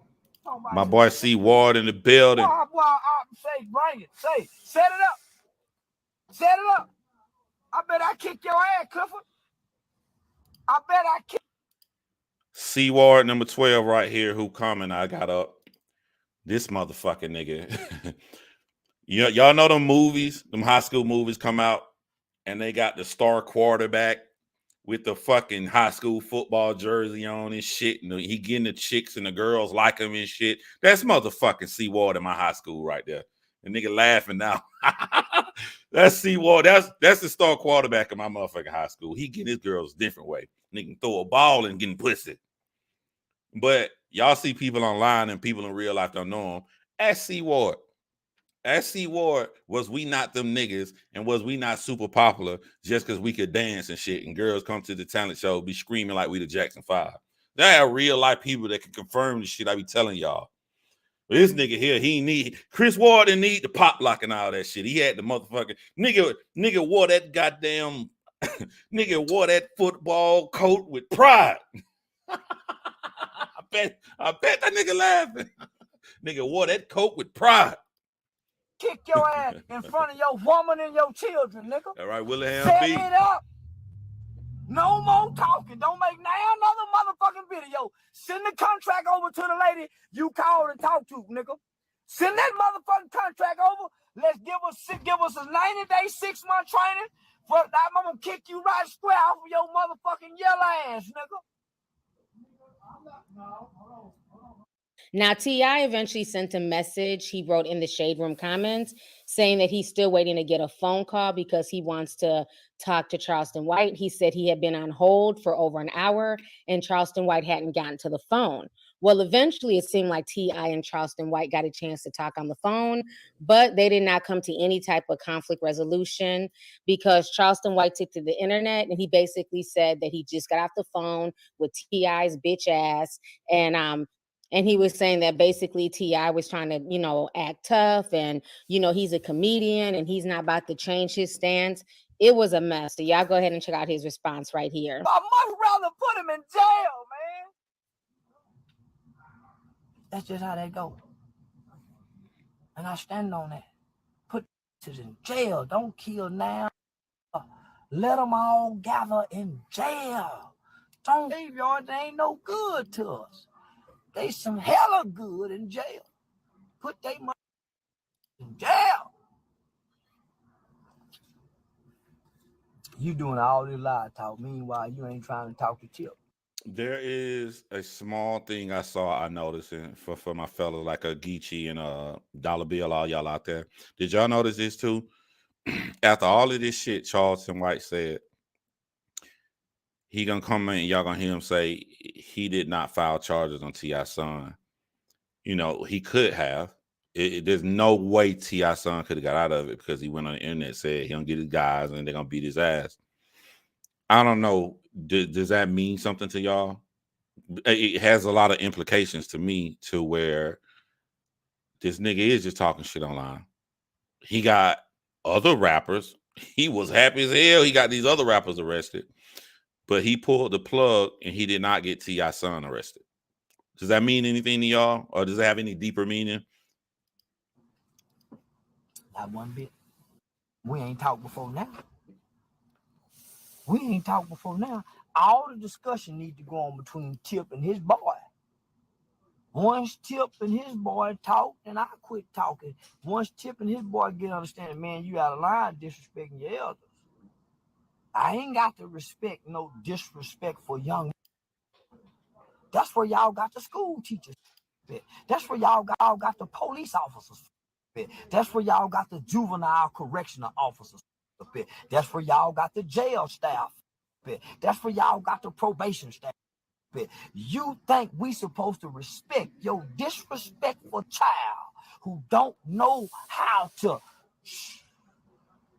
So I'm supposed to show this compassion when he's saying he'll hurt me? No, I'm just like the police. I'm in fear of my life and I want to go home to my family. Yo, I'm about to say something about my friends' kids, right? But before I say it, I want to ask y'all a question. You know, legally you grown at 18. Type in the comments, man. I want to know, when do you think you're mentally grown? You think it's younger, 16? You think it's older, 23? When do you think you're mentally a grown-ass motherfucking man and a grown-ass woman? I don't know the answer. I just thought of this right now. But the reason I say this, when my daughter was going through her rebellious stage, you know, I was worried she gonna stay like that. And I got close friends who daughters are like 22, 23 years old, right? Their daughters talk to me. The 23-year-old daughters talk to me on the phone, and they was telling me shit that they did at my daughter's age. And that shit was way worse. And I couldn't believe it because these were really awesome, mature people. I couldn't imagine it. I thought they were lying to shit. They were telling me that. I'm like, I couldn't imagine you doing that. You had nothing like that. The change in them really didn't come from my friend. It didn't really come from their parent because they had already became an adult. It just came from within. So that's why I'm like, yeah, your motherfucker grown, but I'm not finna go out here and go to war with no 18-year-old. I'm gonna ignore the shit. I don't know what could happen. We think Domani, which is T.I. good son, who always been good. We think he good and King bad. But what the fuck? What if King changed? What if this was just some rebellious phase? The motherfucker is 18. I don't know y'all, but I guarantee you, y'all motherfucker were doing way worse shit than King. Y'all did some way worse shit than King when you was around his age. You're not gonna sit up here and tell me you weren't. We talking about real shit. We not talking about cutting on no Instagram and talking shit. We talking about real. I know y'all did it. I was in Bloomfield with the Southside Bloods, nigga, stealing cars. I was scared as fuck though. I was the only nigga in the car with my sleeve over my hand. They was like, "Fuck, the nigga got his sleeve over hand from. I don't want to leave fingerprints. Shut the fuck up, John Shay."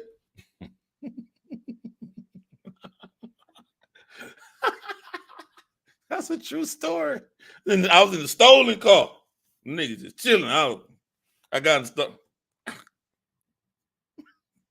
Hair wrong with your hand, nigga? You cold? You don't want to leave fingerprints. Fuck, cop no fucking search fingerprints. All these stolen cars running around making. Shut the hell up, John Shay. You better teach these babies. You love them. We don't. You let them disrespect you. We don't. The world ain't your household. The world ain't your teachings. Nobody has compassion. Nobody has a heart for a disrespectful, disobedient child. Not even God.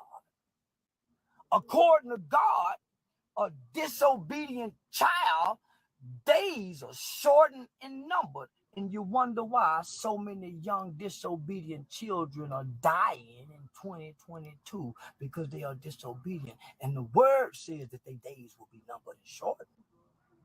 Children like King, days will be numbered and shortened out of disobedience. I'm not saying it. That's what the word says. That's what the word says. So he's disobedient to you. He's disrespectful to me. Yet I'm supposed to tolerate his disrespect along with his threats upon my life and safety. No. I'm not your school teacher. I don't need to talk. That's too they feelings trying to go back and forward. Go back and forward. What's understood ain't got to be explained, homie. You see the angle I'm taking? Yeah, I want to piggyback off something Geechee saying. Ask y'all another question. Something DJ Academic said in relation to what Geechee saying.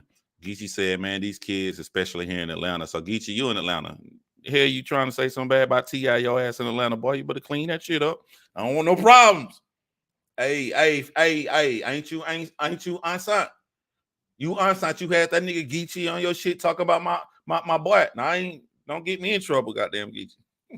Geechee said, man, these kids, especially here in Atlanta, 18, 16, 15 years old, walking around in the neighborhood with AK-47s, and these kids are a lot worse than we was. So what y'all think about what DJ Academic said? DJ Academic said, rappers now are way harder than the rappers you thought that was hard in the 90s. Because the rappers in the 90s rapped about doing shit. The rappers now are rapping about what they doing. The rappers in the 90s was making up stories about breaking in house and, you know, the rappers now are rapping about how they actually broke in a house, how they actually murdered somebody. What y'all think about that?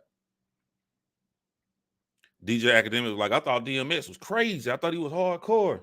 One thing I did get wrong, DMX was dolo. He didn't have a crew. He was by himself running up robbing motherfuckers without a gun. So DMX did live that life. DMX was known. His reputation was the robber. He robbed niggas.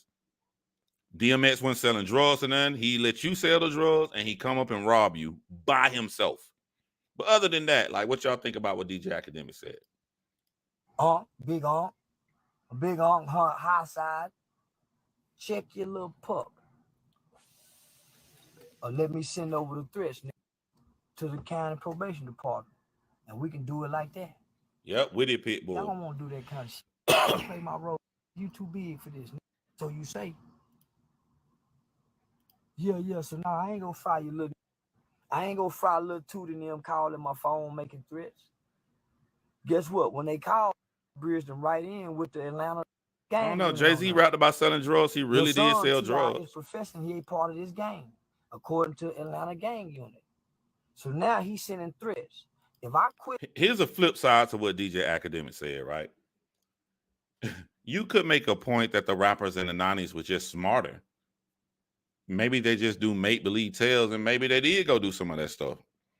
They weren't dumb enough to put it on record.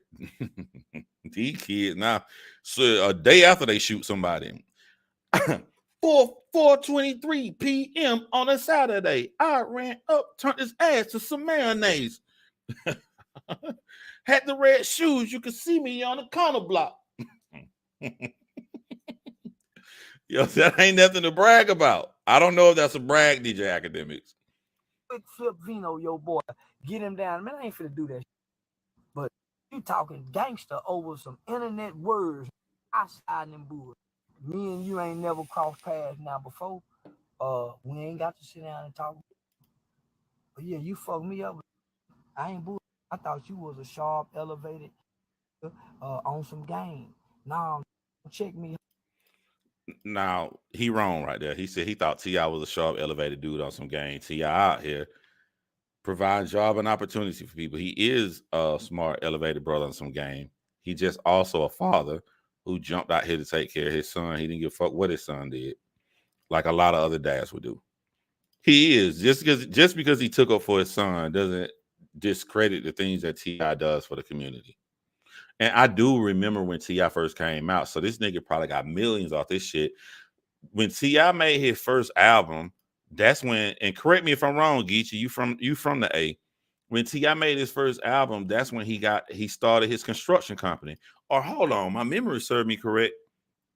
Didn't T.I. have the construction company with his uncle before he even started rapping? I think he took the trap money and started the construction company. And that shit's still going on to this day.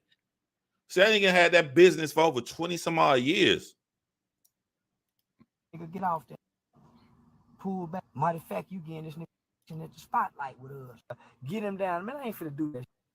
But you talking gangster over some internet words outside them bullshit. Me and you ain't never crossed paths now before. We ain't got to sit down and talk. But yeah, you fucked me up. I ain't bullshit. I thought you was a sharp, elevated on some game. Nah, check me. Nigga, get off that. Pull back. Matter of fact, you getting this nigga at the spotlight with us. All right, so you guys just saw what Charleston White had to say. So now, if that's not crazy enough, Zanique, who is T.I.'s stepdaughter and King's sister, she jumped in the fray because Zanique has been watching all this play out, and so she was very upset. So this is what Zanique said on social media. She says, when I was 18, I said dumb shit, and I had a ton of growing to do. Y'all really could just ignore my brother, but I'm guessing y'all want him to act like an upperclassman because y'all think he grew up in the house that y'all watched on TV every Tuesday. So Zanique kept it real because a lot of people did watch Family Hustle, and I think that's why people were so shocked by King's behavior. But to me, he was kind of... Bruh. Family Hustle told me, that TV show told me, King is going to be the son T.I. going to have problems with. Have I lost my mind? Where the old niggas at in the audience? Y'all didn't think that when y'all watched Family Hustle years ago. You didn't think that King was going to be the problem T.I. and his wife Tanya was going to have. I know I ain't fucking tripping. Didn't he go in T.I. shit and steal his money? Or was that Snoop Dogg show and Snoop Dogg's son went in and shit and stole all his money? I think it was both of them. Kind of always off the chain, even on Family Hustle. He was always like the little problem child, always giving, always keeping T.I. and Tiny on their toes. So I just think people are watching this because they feel like, King was raised better. He has money. He was raised with parents who are well-to-do. Why is he choosing more or less the street life? But I get, Zanique for jumping in and trying to have her brothers back, which there's nothing wrong with that. So again, this back and forth. Damani, the good son, heard his father's lyrics and said, I don't want to be that way. King heard his father's lyrics and memorized every song and loved it. That's my opinion. Went on all day yesterday. So then T.I. did a live stream with King where they talked about it. And he was just basically telling King, this is why I don't want you responding back to people on the internet. This is why I don't want you engaging. So they had like a father-son moment. And then T.I. eventually took to Instagram Live this morning to explain his side of the situation with his back and forth with Charleston White. So I want y'all to check out these two videos right here. Some early on in life, they didn't listen. And that is what they stuck with. Here you go, Dollar Bill. Here you go. Tell me T.I. ain't trying to tell his son what to do. Best thing they can do is let you on to a young like you, putting out them vibes. That's the best thing they can do, bro. Let you on to a young like you. They got them putting out that all that energy. Let me connect to that. He's saying, telling his son, you putting out that sucker energy. Got you. Now here you is in this web. Don't end up like that. Man, that's a cautionary tale. Can't end up like that. I could never be that. Man, go wrong, man. Go wrong in life, man. Trying to tell you. Trying to tell you for doing the job I've been trying to do. I've been trying to tell you for a long time. What's up, Dollar Bill? Like you gonna latch on to him, and he didn't believe me. He thought he could handle it. Now you see, it took a sucker like you, man, and I appreciate that, man. You did what I couldn't do as a father. I appreciate that. You showed something I could never make him see. Oh, they don't know what we talking about. Charleston White, man. He made some comments about. So this is controversial. To me, there's no right or wrong answer. It's just whatever you're gonna do. If you sit up here and tell me you're not gonna let your kids smoke in front of you at 18, I don't see nothing wrong with that. But if you let your son roll up in front of you at 18, I still don't see nothing wrong with that either. I'll tell you why. It's too late. That motherfucker gonna go out there and roll up. I'd rather you do that shit in front of me while you at motherfucking home. Well, I know ain't nothing bad gonna happen to you. I'd rather you be right here with me. But it's too late. You like put that shit out in front of him, smoke in front of me. He finna go right down the street with JoJo them, roll up, could go do some dumb shit. So to me, I could never get mad at the parent for saying I'll never let my kid roll up in front of me. That's awesome. I could never say nothing wrong with that. But at the same time, hell, he with his goddamn dad right there. So I don't think there's a right or wrong answer to however you handle that situation. These young kids ain't did nothing to him. You know what I mean? These children going through their own things as young teenagers do on their way to adulthood. They had no words with the man. They gave this man no reason to speak their name. He got an issue with Boosie, whatever that issue is. I feel your persona view. Boosie. And then he's saying, I don't like your little ugly ass kid, King, who be with him. You see what I'm saying? So, like, bro, yeah, that's predatory. That's predatory, man. Bro, you got to accept the truth. Dollar Bill, you're not accepting the truth. He said, I've been trying to tell you. I've been trying to teach you. So why would you say he told him after Charleston White got a hold of him? You showing bias, kid. I ain't on nobody's side. I ain't no Charleston White side. I ain't on no T.I. side. I think this is the wrong way to handle the situation all around. But at least I'm honest. You have zero evidence that you can type in my comment section to say that you know for a fact T.I. was not trying to stop his son from going down this line. I ain't never heard nothing out of T.I. mouth except for him saying how hard he tried and what he telling King.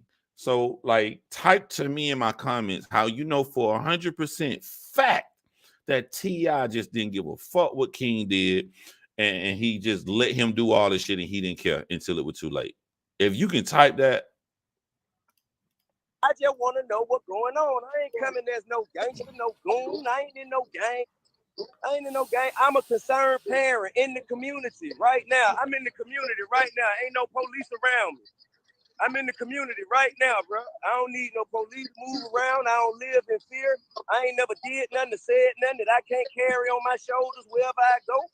I'm just asking you as a concerned father, as a concerned parent, what motivated you to put my son in your mouth? That's it. Persona View got 4 boys. I would love if Persona View had 4 amazing boys. But off sheer numbers alone, I got 4 kids. I already had a problem with one. My major problem ain't even came yet. He 8 years old. I know that shit coming. I would love it if Persona View don't have an issue. But just the fact off the number 4, there's a strong possibility Persona View gonna have an issue with one of her kids or his kids. I don't know if that's a man or woman. And I'm not saying I don't know nothing about Persona View as a parent. All I'm looking at is numbers, man. You got 4 different personalities, you know? See, he knowing he gonna play police games though. That's it, bro. You can say what you want about me. He done said shit about me in the past. I ignore it and I keep pushing. I don't care. Can't goddamn attack my credibility. This shit is etched in stone. I don't give a damn about it. But when you start talking about my children and my mama calling me, his mama calling me, my daughter and my family calling me, bro, I got to figure out what's up. Dollar Bill, man, you want to link Dollar Bill? Because I want to know where do you think T.I. deflected your words from his son's action? We didn't see what he said to his son publicly. That wasn't a deflection. Where did he deflect?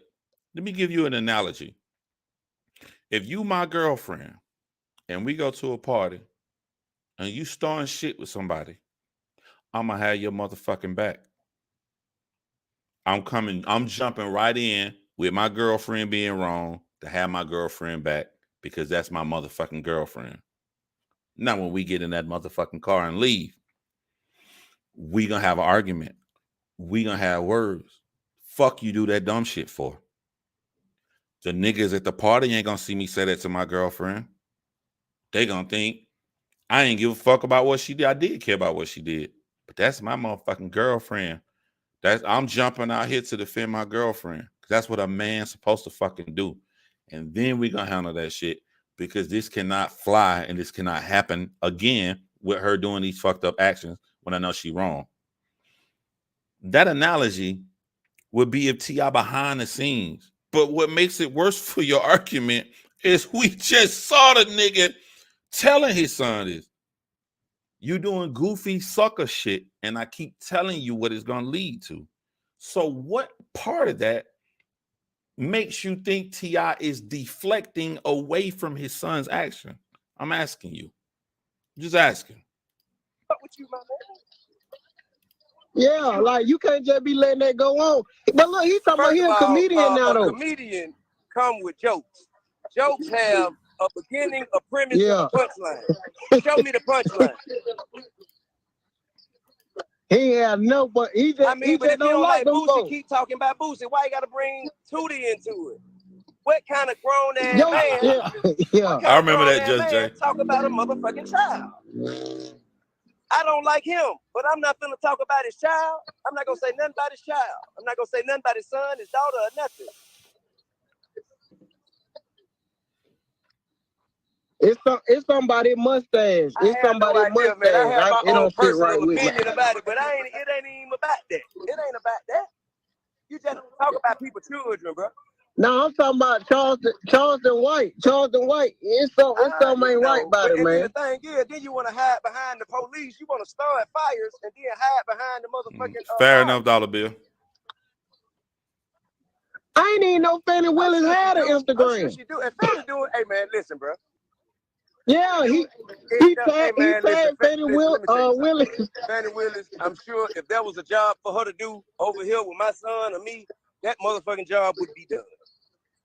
That shit would be done. Ain't nobody finna stop Fannie Willis from doing her job. Everybody know that. She don't give a damn who you is, what you got going on. If it's a job to be done, it's gonna be done. So if King done fucked up, his ass gonna have to answer for it. Hey, for y'all who never seen Charleston White and watching this, is your first time seeing him. People in my audience who watching this right now who know who Charleston White is will vouch that I'm correct. This is light. This is light. You want to have you a fun-filled afternoon today?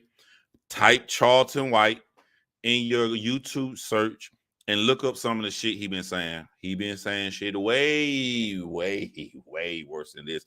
This is light. For my people who've been watching Charleston White, am I wrong? Even if you shocked at some of what he's saying about T.I.'s son, this is light. He way worse. He get down way dirtier than this. But me as a father, I want to talk to this grown ass man. Why are you talking about my son? I want to know. You want to know why he talking about your son? About his mouth for. That ain't got nothing to do with leadership. It ain't got nothing to do with activism. It ain't got nothing to do with comedy. What the fuck is you talking about my son for, man? And if you're here to rap police, he ain't got shit going on over here. I'm a taxpayer citizen, man. I employ people. I got payroll, my nigga. He tried to come to Traverse City Cafe, did he? He was told by the management of the establishment that the community would not appreciate his presence. So maybe that's what this is about. Hey, you use some different words. Maybe that's what it's about. But it ain't got nothing to do with me, bro. At the end of the day, man, listen, bro. I stand on principle, man. And the people who he condemned and the people who he, want to punish and send to prison, them the people we celebrating over here. So why would you come to the place where we celebrating the people you want to send to prison? Why would you want to be here? I don't know if I believe your point there, T.I. You know what I'm saying? Because some of the nigga Charleston. Matter of fact, I'm going to tell you what I'm going to do if I can find it. I want y'all to hear what Charleston White said about King Von. It was probably some of the most disrespectful shit ever. But what makes you feel uneasy about listening is the fact that niggas may be mad at me for saying this. I'm just gonna say it, bro. He was telling the truth. Sorry. It's a hard listen to what he said about King Von who died, but this shit was true. If I can find a clip of that, I will play that just so y'all can see how Charleston White really get down. Why would you want to be here? Hey, and then look, well, he know. Look, I feel like he know King, and he know King was gonna say something back to him. I already he looking for somebody to say something. Private, and confident about how I felt about, how he handled himself. And, I always tell him it's chest, not chuckles. You know what I'm saying? But all that come with time and experience. He's still a young man growing into himself. You know what I mean? He don't really know how to use the gifts that God has given him yet. And we working with him. You ever seen X-Men in the beginning before they actually get into the X-Men when they in the academy? That's what King is. You know what I mean? He got gifts. He don't even know how to use it. You see what I'm saying? Shit, King like shit. He ain't finna have him talking shit about him. They say Charleston White on live right now. Ain't no telling what he's saying over there. He ain't hit my line. Hit your line. Somebody go on his live, tell him I'm still waiting on the call. Somebody. Y'all kids, boy. When I say kids, I mean up into the 20s. The generation that's growing up in this going live social media area. It's different when you didn't grow up with this shit, because it's crazy that a man who has sold more than 10 million records, super famous, going down in rap history, T.I., is having a back and forth with ultimately a YouTuber. Like that shit is crazy. It's normal to y'all because this is what you grew. This is you're growing up now. This is normal to you. But like that shit is insane to me that this is even going on. There's blurred lines now when it comes to being quote unquote famous. Anybody can be famous now. Go to it live, man. Tell him I'm still waiting on the call. I don't know why he's willing to talk to.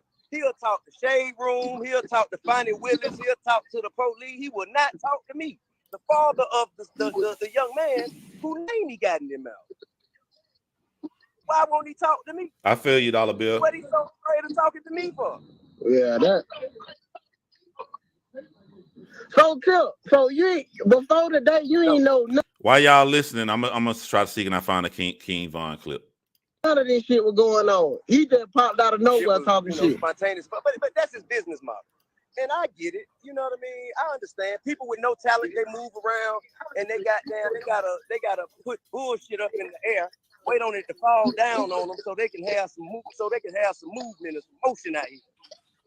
You know what I mean? What we're not gonna do is pretend like we're on the same level. But to talk about the kids, that. If it would have just been you, it would have been straight. But when he started talking about the kids, you like, oh, hell no. Yeah, I mean, he would have been ignored, But, yo, shoot a nigga PayPal or something, because if I ain't already get demonetized, I'm definitely gonna get demonetized playing some Say Cheese shit off this stream. So hook a nigga up.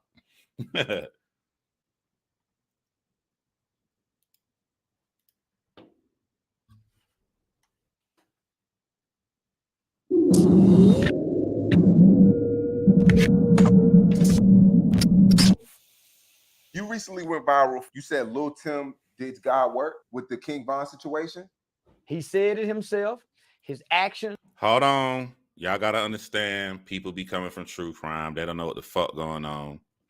So I'm going to try to make this synopsis quick as possible. King Von is a rapper from Chicago. Not just a rapper, but he was let out on charges of murder, going to a party and leaving the party and coming back to kill somebody. He was allegedly involved in multiple murders, to include the murder of a little girl. Now, she wasn't no innocent little girl. There's a documentary on this girl as being one of the biggest hitman killers in Chicago, this girl, and she was going against King Von Click. Allegedly, he killed her too. So he's involved, bragged a lot on Instagram, allegedly about a lot of murders he was involved in before he got famous, and he didn't care about murdering or even from his gang. Even after he was famous, he had no conscience. There's even one of his friends that did an interview that said, we would wake up early in the morning, I'm getting ready for school, and before King Von even would brush his teeth, he was talking about let's skip school to go and kill and murder people. But King Von was a beloved rapper. Everybody liked King Von. That's why Dollar Bill is saying this now with what I have on the screen. So when Charleston White talks about what's his name? Smoking on that Tuka. A little 15-year-old kid named Tuka was sitting in the bus stop in Chicago. People did a drive-by, murdered him. Allegedly, King Von or his guys had something to do with it. After the little kid was dead, that's where the saying comes from, smoking on that Tuka, smoking on his dead ashes. So I just wanted to give y'all the preface before you watch what he has to say. You recently went viral. You said Lil Tim did God work with the King Von situation. He said it himself. Oh, one small thing. This won't be long. King Von is dead. He died in Atlanta. I even put it in one of my songs. He died in Atlanta at a hookah lounge because he jumped out the car. He started fighting this other guy from Savannah, Georgia. Can't think of his name right now. I'm mad I can't think of his name right now. I'm getting old. Damn, what the fuck is his name? Nigga name rhymes. Quando Rondo. King Von jumped out the car, started beating up Quando Rondo. King Von guys start coming around to jump on Quando Rondo. Quando Rondo, little friend named Lil Tim, jumped out the car, and Lil Tim shot King Von. It's all caught on tape. You can watch the whole murder, even on YouTube right now, by typing in King Von death or King Von died or King Von Lil Tim. So Lil Tim killed Quando Rondo after Quando Rondo did all of these alleged murders. So here we go. Lil Tim did God work with the King Von situation. He said it himself. His actions displayed it. So anytime demons die, it's an act of God. Because can't nobody kill a demon. A demon is too powerful to be killed. A regular human can't kill no demon. That's why the demons are terrorizing everybody. Not many demons are dying. King Von is one of the only few demons we done seen die who professed out of his mouth. The Bible says, what's in your heart, it go come out of your mouth. He said, I'm a demon, man. I'm on demon time. So he one of the only demons, and he was a powerful demon. He had many followers like Lucifer. The only reason King Von was free, the witnesses came up dead a day before the trial. Did y'all forget? After his death, the FBI said, hey, or whoever said, hey, we got evidence that he killed that girl. He was in a documentary laughing. You know how sick you gotta be? Facts. To knowing you killed this girl, nigga, and go answer the question with these white folks to toy. You know how sick and demonic you gotta be? So to watch King Von die before the world was an act of God. And when I look at little Timmy, I see him at peace. I see a peaceful man. I don't see no man stressing and worrying. I watched the whole interview with the future. Man, that little boy looked like he had peace. And God got a level of protection around him. He's untouchable because he done the act of removing a demon force. One of Satan's greatest soldiers was King Von. That's why he can tell the story so well about the people he killed to captivate the minds and the hearts of so many young people. So, nigga, to get that demon to be eliminated and removed, nigga, that's God's glory. I have nothing to say. I'm just pausing it not to let it play all the way through on some tiny chance I don't get demonetized, which I know I am. Okay, let's continue. Death ain't bad to God. It ain't bad. Who tricked us and told us that death and dying is a bad thing? You don't get to pick how you born. You don't get to pick how you die. The way you die ain't got nothing to do with nothing. That's just your manner of leaving this earth. But to watch how King Von died, they woke him up out of his sleep. Hey, there go Quando Rondo. He got up out the van. Go back and watch it. Go back and watch it. I watched a demon get erased, walked to his demise with so much power and force behind him, only for such a small little boy, little David fighting Goliath. Little David was little Tim fighting Goliath, this big old giant with this big old force behind him. GDs, old block, Lil Durk money, and the influence of his demonic lyrics. Shit, nigga, I pray for little Tim often because I see a little boy, homie, that did what any other good person would do. Step in to be a peacekeeper, even if I gotta put you down. That's what Moses had to do. Moses had to kill a man, he had to step in between and save a man. Moses. So y'all rethink about what you believe in. What kind of God do you serve? When did black people ever played as demons? We done played a whole lot of goddamn things, nigga, but we ain't never openly say we demons. So all right, I'm gonna go on the DJ Academics interview where he kind of elaborate this on a little bit more. Motion out here. Oh wait, hold on. It's on the other page. Hold on.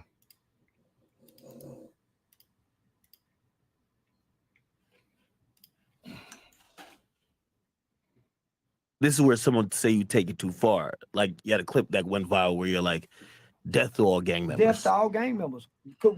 Don't gangbangers kill? Don't gangbangers wake up every day looking to kill an op? So why shouldn't they die?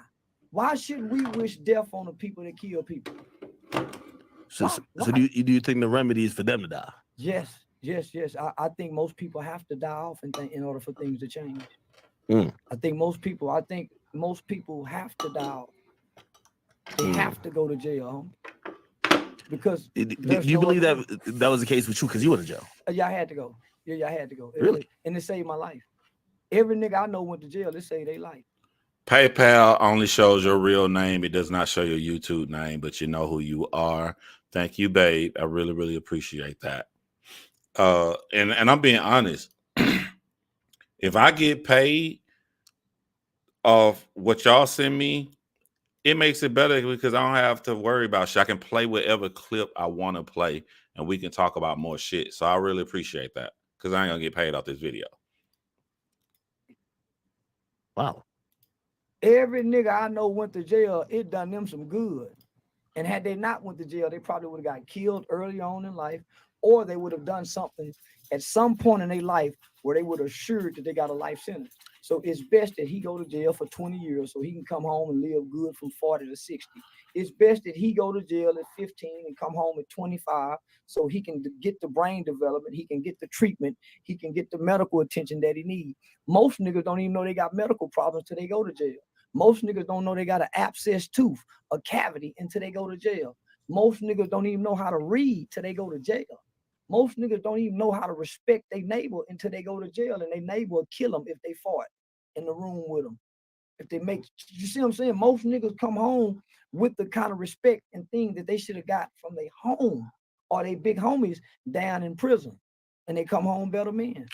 But that's where some people will look at it and say, well, if you're gonna suggest or even encourage that young black men who might be misguided or lacking father figures should be incarcerated, they'll label you a term like Uncle Ruckus. Well, tell that to their mothers who sleep better at night.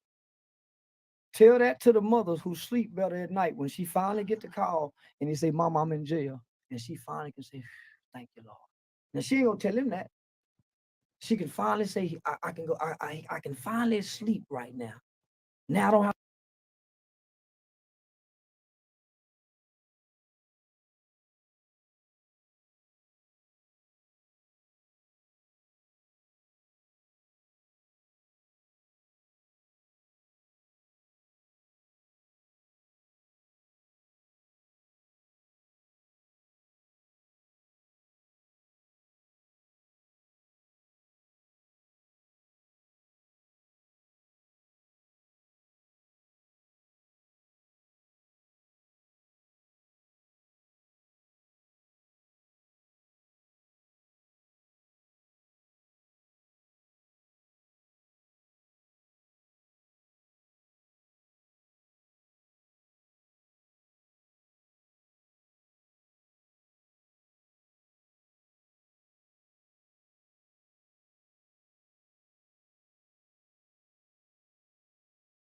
have to worry about it in the middle of the night when the phone ring or they call and say my baby. My bad. This is what I was saying. I'm sorry, I had it on mute. I was saying, look at that small, tiny camera behind Charleston White. That's the same camera that I'm using here. If you're thinking about podcasting, you're thinking about being a YouTuber and you want yourself to stand out with great quality, I'm using the same stuff Fresh and Fit Podcast use. I'm using the same stuff DJ Academics use. These are my big cameras. They sit back here unless I leave the house and do some real documentary film work. But like for the house kind of stuff, you guys can all do this if you're willing to invest in yourself. A Canon M50 will run you about $400 now, maybe $450. You need to get the Sigma lens to get that real crisp clarity. You can get a Sigma 16 millimeter lens, which is a wide angle, and that'll run you about $399. So for about $750, you can have the quality that you see all these YouTubers with. And if you think that's a lot of money, this is the quality of $3,000 cameras. It's the same quality. I'm not even using my big stuff right now. So that is really, really cheap to get professional kind of quality. And if you're willing to invest in yourself, that's what I was saying when it was muted. Tell that to that mother. Tell that to the mother when she goes see him, because now he's a $1.8. No, 1.4. Sorry. I got a $1.4 bill. Who now get to go see daddy, because when daddy in the streets, they don't get to see him that much. But when he in jail, they get to go see him every other weekend. Tell that to the woman who now gets a phone call every day from the nigga who been ignoring her calls. Now in jail, he talking like a motherfucker. He saying all the right things in jail. So now, homie, I've been dealing with the criminal justice system, the correctional system for over 40 years. So I'm an expert in this field. By the way, I bought every camera I own through my Patreon. I invest in myself. I don't have to. I don't tell my Patreons I'm going to do it. I can buy that, spend that shit on fucking crazy shit. I do it because I want to invest in myself to be better. So you can start your channel and you can take the money you get from it and put it back into yourself. Wow. What people do criticize you for, it's always the lens, is that you seem to, I always say, like, even if you had a problem with someone, once they die, those problems pretty much, you gotta, just gotta give it up. I'm using StreamYards, but I pay for the 1080p. If you don't, it's gonna be $720. How do I pay for the 1080p every month? From the money I get from my Patreon. Take the money that the people who liking your content and put it back into yourself to give the people who paying for your content better content. That's not true at all. That's not true at all. You don't believe death kind of absolves, whatever issues might be between two people. Tell that to some people. Tell that to the creditors. Tell that to the people when you die and you still got bills. Don't they still be trying to collect? Tell that to the insurance, to the life insurance people, homie. No, homie, just because you die, that what you did, what you said, who you are, that don't erase. Your actions live on forever.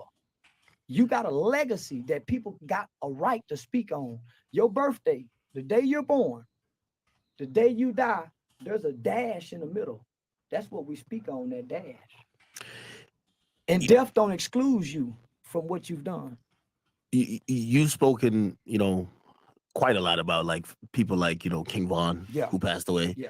A lot of people don't like the nature of how you've turned his death into almost a celebration. Well, tell that to the Tukaville people that's been smoking Tuka. They did Tuka like that for 11 years. I never even knew who Tuka was until last year. I never knew even who Tuka was. So you mean to tell me we can Tuka for 11, 12 years, and his mother is over in the corner pleading. She's pleading. So you mean to tell me it's okay for them to do that? But because our favorite rapper is now being mocked as he mocked a kid. Tuka was a kid, a 15-year-old kid who was killed. And no one ever came out and defended Tuka's mother. No one defended Tuka like they defended King Von. King Von was known to be a killer, a man who killed black people, a man who was accused of killing a black girl. So you mean to tell me he's celebrated, right? You got celebrities who take pictures in front of his mural. What about his victims' family? What about the people he's been accused of? Why don't y'all ever speak for them? don't you see why don't you see it the other way though? I can't though, because I'm on the victim side. Wait. Look, I'm gonna be real and stick up for Charleston White because a lot of people are gonna be confused. Like, if King Von was this bad, why is it so hard? Why DJ Academics acting like this? For my ones who don't know, you have to understand King Von was the industry best friend of Lil Durk, who one of the popular rappers out. When you're on the popular side, it's sort of the same shit with YouTube. When you like a YouTuber, you see the motherfuckers doing wrong. You know what they're doing wrong, but you like them. So you try your hardest in your fucking brain to justify the fucked up shit that they do. If King Von was not like this, would be easy. Everybody would toss him to the side as being a serial killer, which allegedly, if the murders the police said he did, he is a fucking serial killer. Allegedly. He died. But we all know all his guys who went to jail for the murder of FBG Duck, King Von was going to go to jail too. It didn't matter. So, like, I'll tell you something. Somebody may take my idea right now. I'm thinking about doing this. I'm thinking about doing a series, documentary series called What If They Live, and show you how fucked up life is going to be. What if King Von lived? If King Von lived, he'd be in jail, prison right now for the murder of FBG Duck. Facts. If Tupac Shakur lived, he would never be rapping again. He would most likely talk exactly like Benny Siegel. They removed Tupac Shakur's lung. I went and Googled and YouTube searched lives with one lung left and the problems that you have and what you cannot do. We just look at, I want to do a series on all these people that died and go, what would their life be like had they lived? Because a lot of people think it'd be sweet. Man, if only King Von was just blowing up. He just dropped his first album. He was big. Everybody in the whole industry loved him. He wasn't going to be here, bruh. His life as he knew it was going to be over anyway. But that's why DJ Academics is not answering what Charleston White is saying up front, because DJ Academic, like King Von, the last interview King Von did a couple days before his murder was with DJ Academics. You want to know what happened in that interview? He asked King Von about FBG Duck dying. King Von laughed. He put the phone down away from his face as if, oh, this was somebody that was cool. I can't, he put it away and he started fake crying.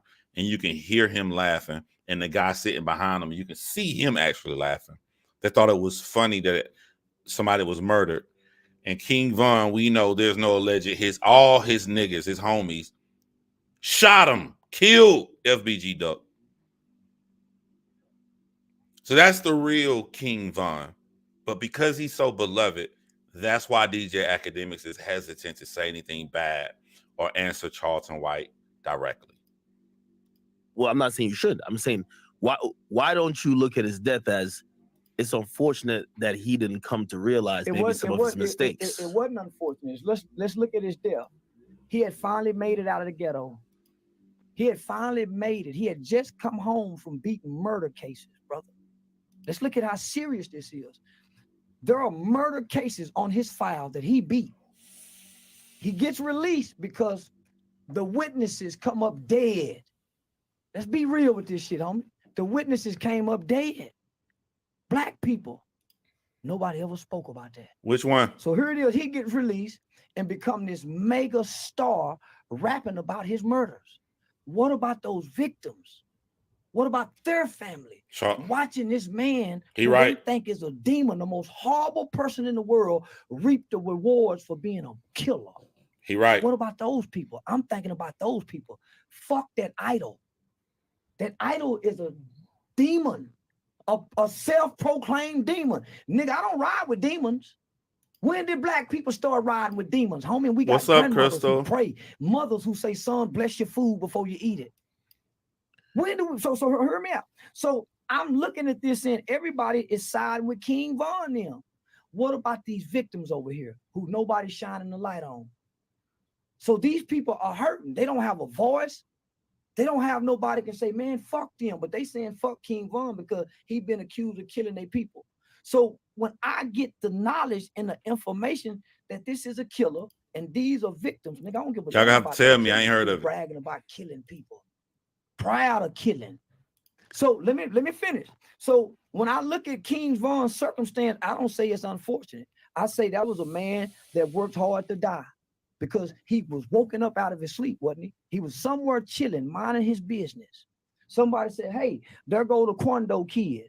He wake up out of his sleep to go bring hurt and harm to somebody and die. You want me to feel sorry for a man who was looking to intentionally go hurt another brother and his brother killed the killer? Nah, I don't find that unfortunate. No, not at all. Choices and decisions, brother. You was just delivered from jail and you gonna come out. Bro, this is what I'm saying, bro. But like, I hate to sound like a broken record, but I just don't be thinking people really understand. You can do everything and you can do anything in the world you want to do as long as you're willing to deal with the consequences. So when I hear Charleston White talking like this, everything this motherfucker is saying is right. But I don't live in a world as it should be. As it should be, he should be able to go on a podcast like this and say this. I operate in a world as it actually exists. So even though I agree with Charleston White, as the world actually exists, he can't go around saying things like he's saying about all of these fucking killers and not be afraid for his life. Because I'm going to tell you something. While he loving the attention, let's look at, what's his name? Putting down women all the time. Suit and tie. What's his name? Y'all know I'm getting old. Y'all watch me from my early 30s to my being 42 years old. Y'all watch a nigga going old before your eyes. It starts with the memory. What's his name? Kevin Samuels. Let's look at Kevin Samuels. Powerful. Nothing was going to stop him. But he died. Kevin Samuels died 2 quarters ago. Didn't he die in spring, summer, fall? Summer, fall. He died 2 quarters ago, and ain't nobody talking about him. I will go on to say that Kevin Samuels was more popular than Charleston White. So all the stuff Charleston White did to blow up this year, if a motherfucker come up to him behind him and blow his brains out, looking at Kevin Samuels, that means that nobody will be talking about nothing Charleston White said by January. We're not talking about strangers, me and you. This man got a wife. This man got kids. And ain't nobody gonna give a fuck about nothing he said or did after January. That's why I started this saying it's not about right or wrong. I agree with everything this motherfucker is saying about the King Von situation. If, maybe we know the nigga, we know King Von did it, but I'm saying allegedly. King Von killed all these fucking people. He woke up out of his sleep to go cause harm to another man and the dude friend killed him. You know what I'm saying, nigga? How can you agree? How can you disagree with what Charleston White is saying? What he's saying is true. But if you're becoming famous because you're one skinny, fried shrimp looking ass nigga, that you're gonna wage war on every fucking gangster rapper out. You can do whatever you want to do in life as long as you can deal with the consequences. That's why I don't like coming online fucking with people. You know what I'm saying? Like, I want to be here for my kids. Me being a father to my children is more important than me teaching some fucking lesson to a black community who seems to just want to go online and jump to be entertained by people making a fool of themselves.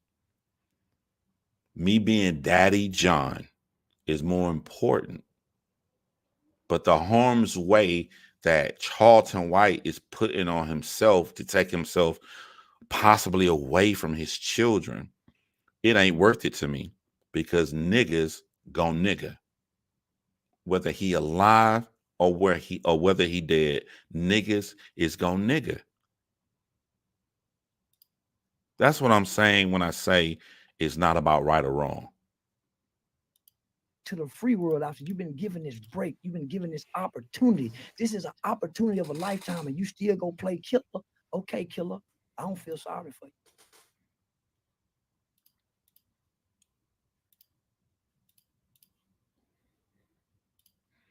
The old me, the old passionate me will be breaking my back, you know, to do all I can to try to help my people change their ways. And I'm still online trying to get my people to think different and change ways, but I'm doing it in a different way now. I'm not doing it where I'm coming out here like, that's a fuck nigga. I ain't calling nobody no fuck nigga. I don't want them problems. I'm a 42-year-old man. I don't want them problems. I don't want to have to look behind my back. And this goes back to the first live I did coming back 2 weeks ago, where I'm telling y'all, you got to be more selfish. I'm more selfish now. I'm more about me and my personal life and my children. If I can have that same life where I'm a father and I'm doing good by my children, and I can have some words to say of wisdom to help my black people, I'm going to say it. But I'm not going to put myself in harm's way.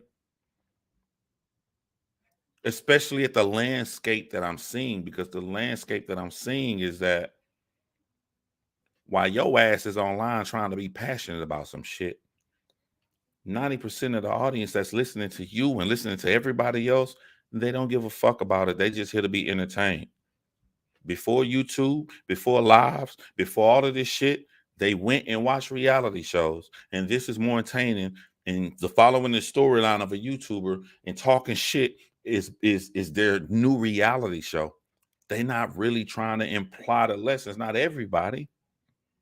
So why the fuck am I gonna fuck up my life for that? And DJ Academics and Charleston White think that they have the perfect plan. I'm gonna say whatever I want to, and if they try to fuck with me, I'm gonna call the police. That works.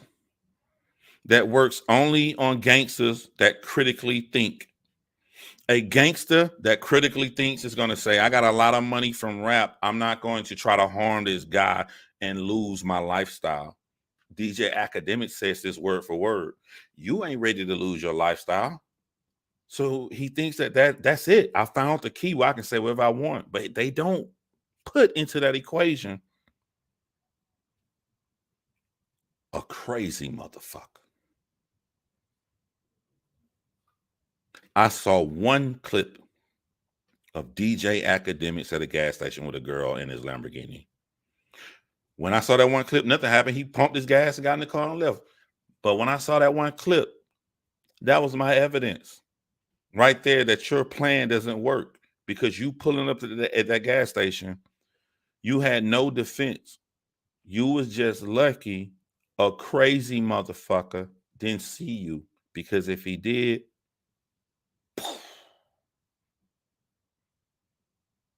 by February, no one will be talking about DJ Academics.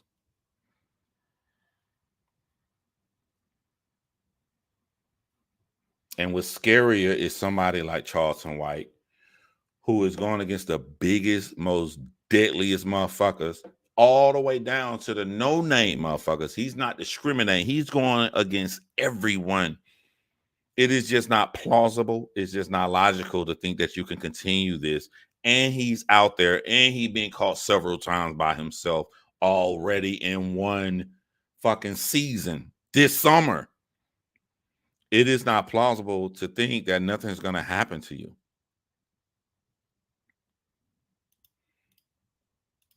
I don't run from no smoke. I answer stuff. Me holler at my boy Geechee.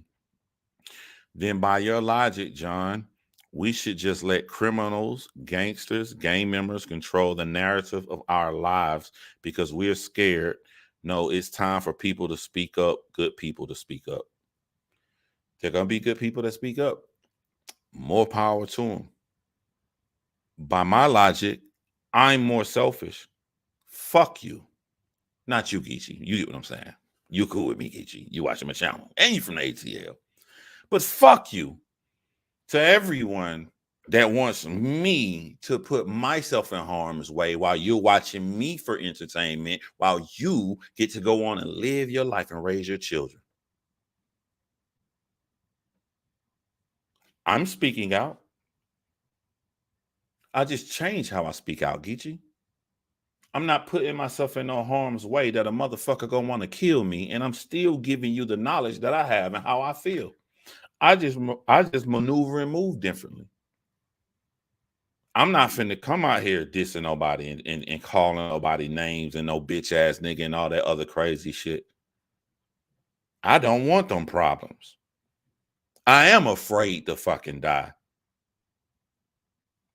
I'm not nowhere near as big as them niggas. And I stand on a platform and I go wilding out on these gangsta ass niggas and they kill me. You ain't gonna stop talking about me in January. You gonna stop talking about me next week. You want me to not raise my little fucking boy whose birthday it is? And you want me to not be a father? For y'all motherfuckers who ain't gonna give a fuck about me 7 days later? Fuck out of here with that shit. There are countries I want to take my children to. That's the life I want to live. There are countries I want to take my children to. Pictures. I want to see will my boy get the even beard all the way around. He 11 years old, the other one 8. I want to see that shit. I want to see my son get their facial hair more than putting my life on the line for niggas who ain't gonna care about me a week after I fucking die.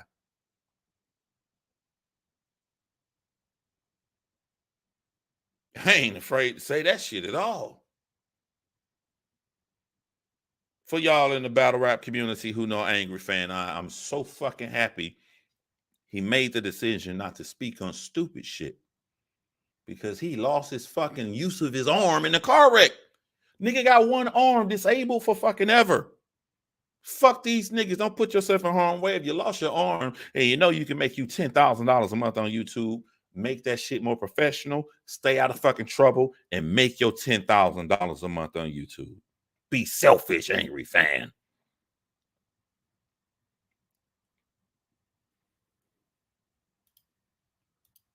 I'm still saying how I feel. I'm just saying shit to make a nigga hate me. That's the world we live in. Like I always preach, don't act how the world should be. Act how the world is. Act how the world is.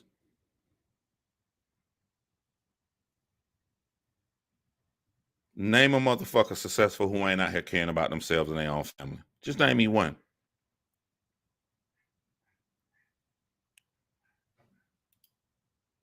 Name me one.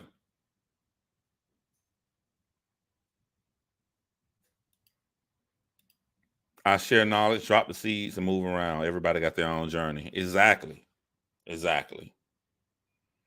I stare at my 5-year-old beautiful daughter, and I got all these fake ass faces in my face of how I think she's gonna look as a woman. I want to live to see it.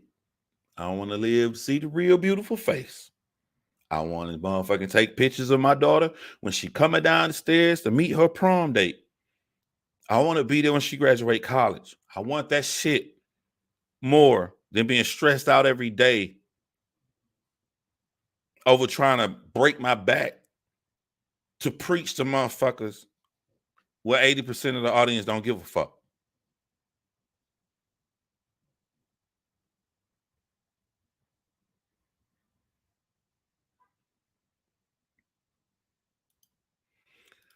Now, if you guys excuse me, it is my son's birthday.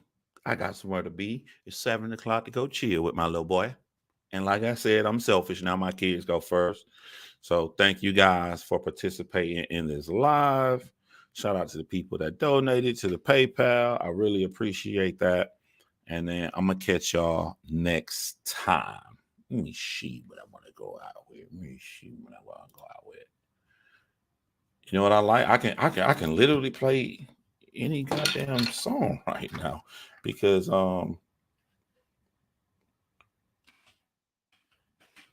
Because of you guys helping me out with the stream.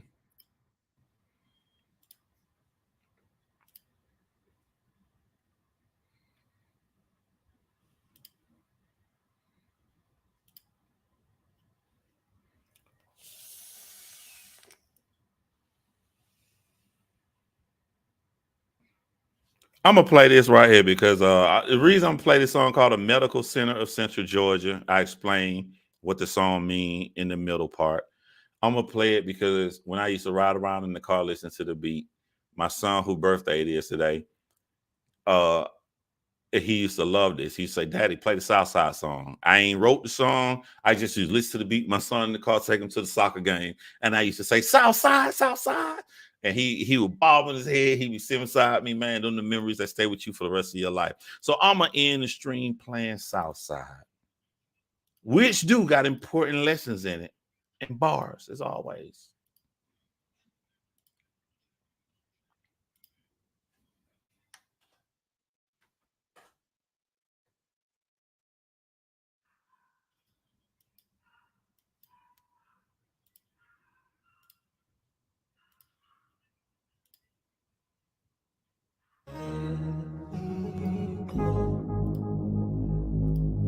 Away from this place,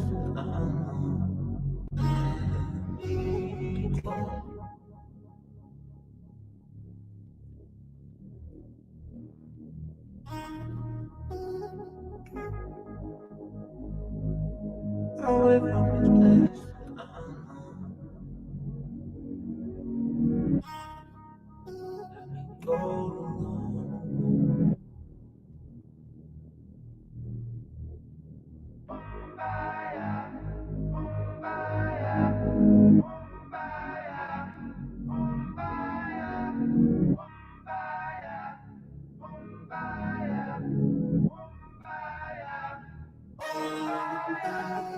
Call me deranged when I see the same things. Don't call change, but we remain all from the south side. Out of the flame, toss away, cause the hate will recreate, but no mistakes, all from the south side. Y'all can debate how this hate make a change or correlate. You spilling grapes all on the south side. No hate could ever take us from the south side. How we defend the thing bust on the south side. Now you can see the vein pumped on the south side. I used to watch your ace rust on the south side. Funny she got to play us on the south side. She used to fucking move luck on the south side. It's not a shadow, this is crust on the south side. He made it happen, wasn't luck on the south side. Before the tackle gave it up on the south side.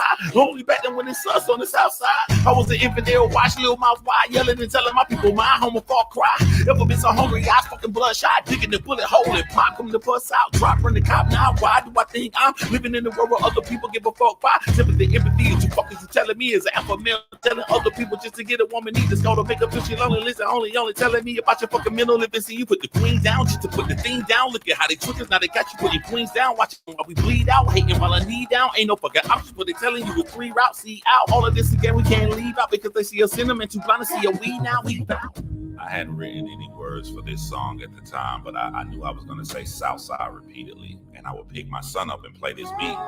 And I remember I picked him up and he was like, "Dad, play the Southside song." I'm like, "It's not even a song yet." But it was very important for me to let him know what I'm trying to say. The hospital we were all born from is on the south side of my hometown, while everybody claimed west side, east side. We're all from the same place. So it's just a small example of we're all the same when we try so hard not to be.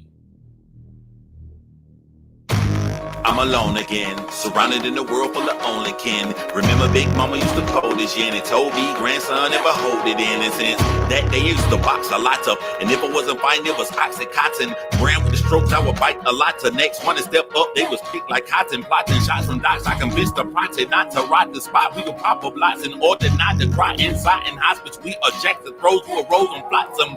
I died before the knocks forgotten. Heart stopped and we stuffed in boxes.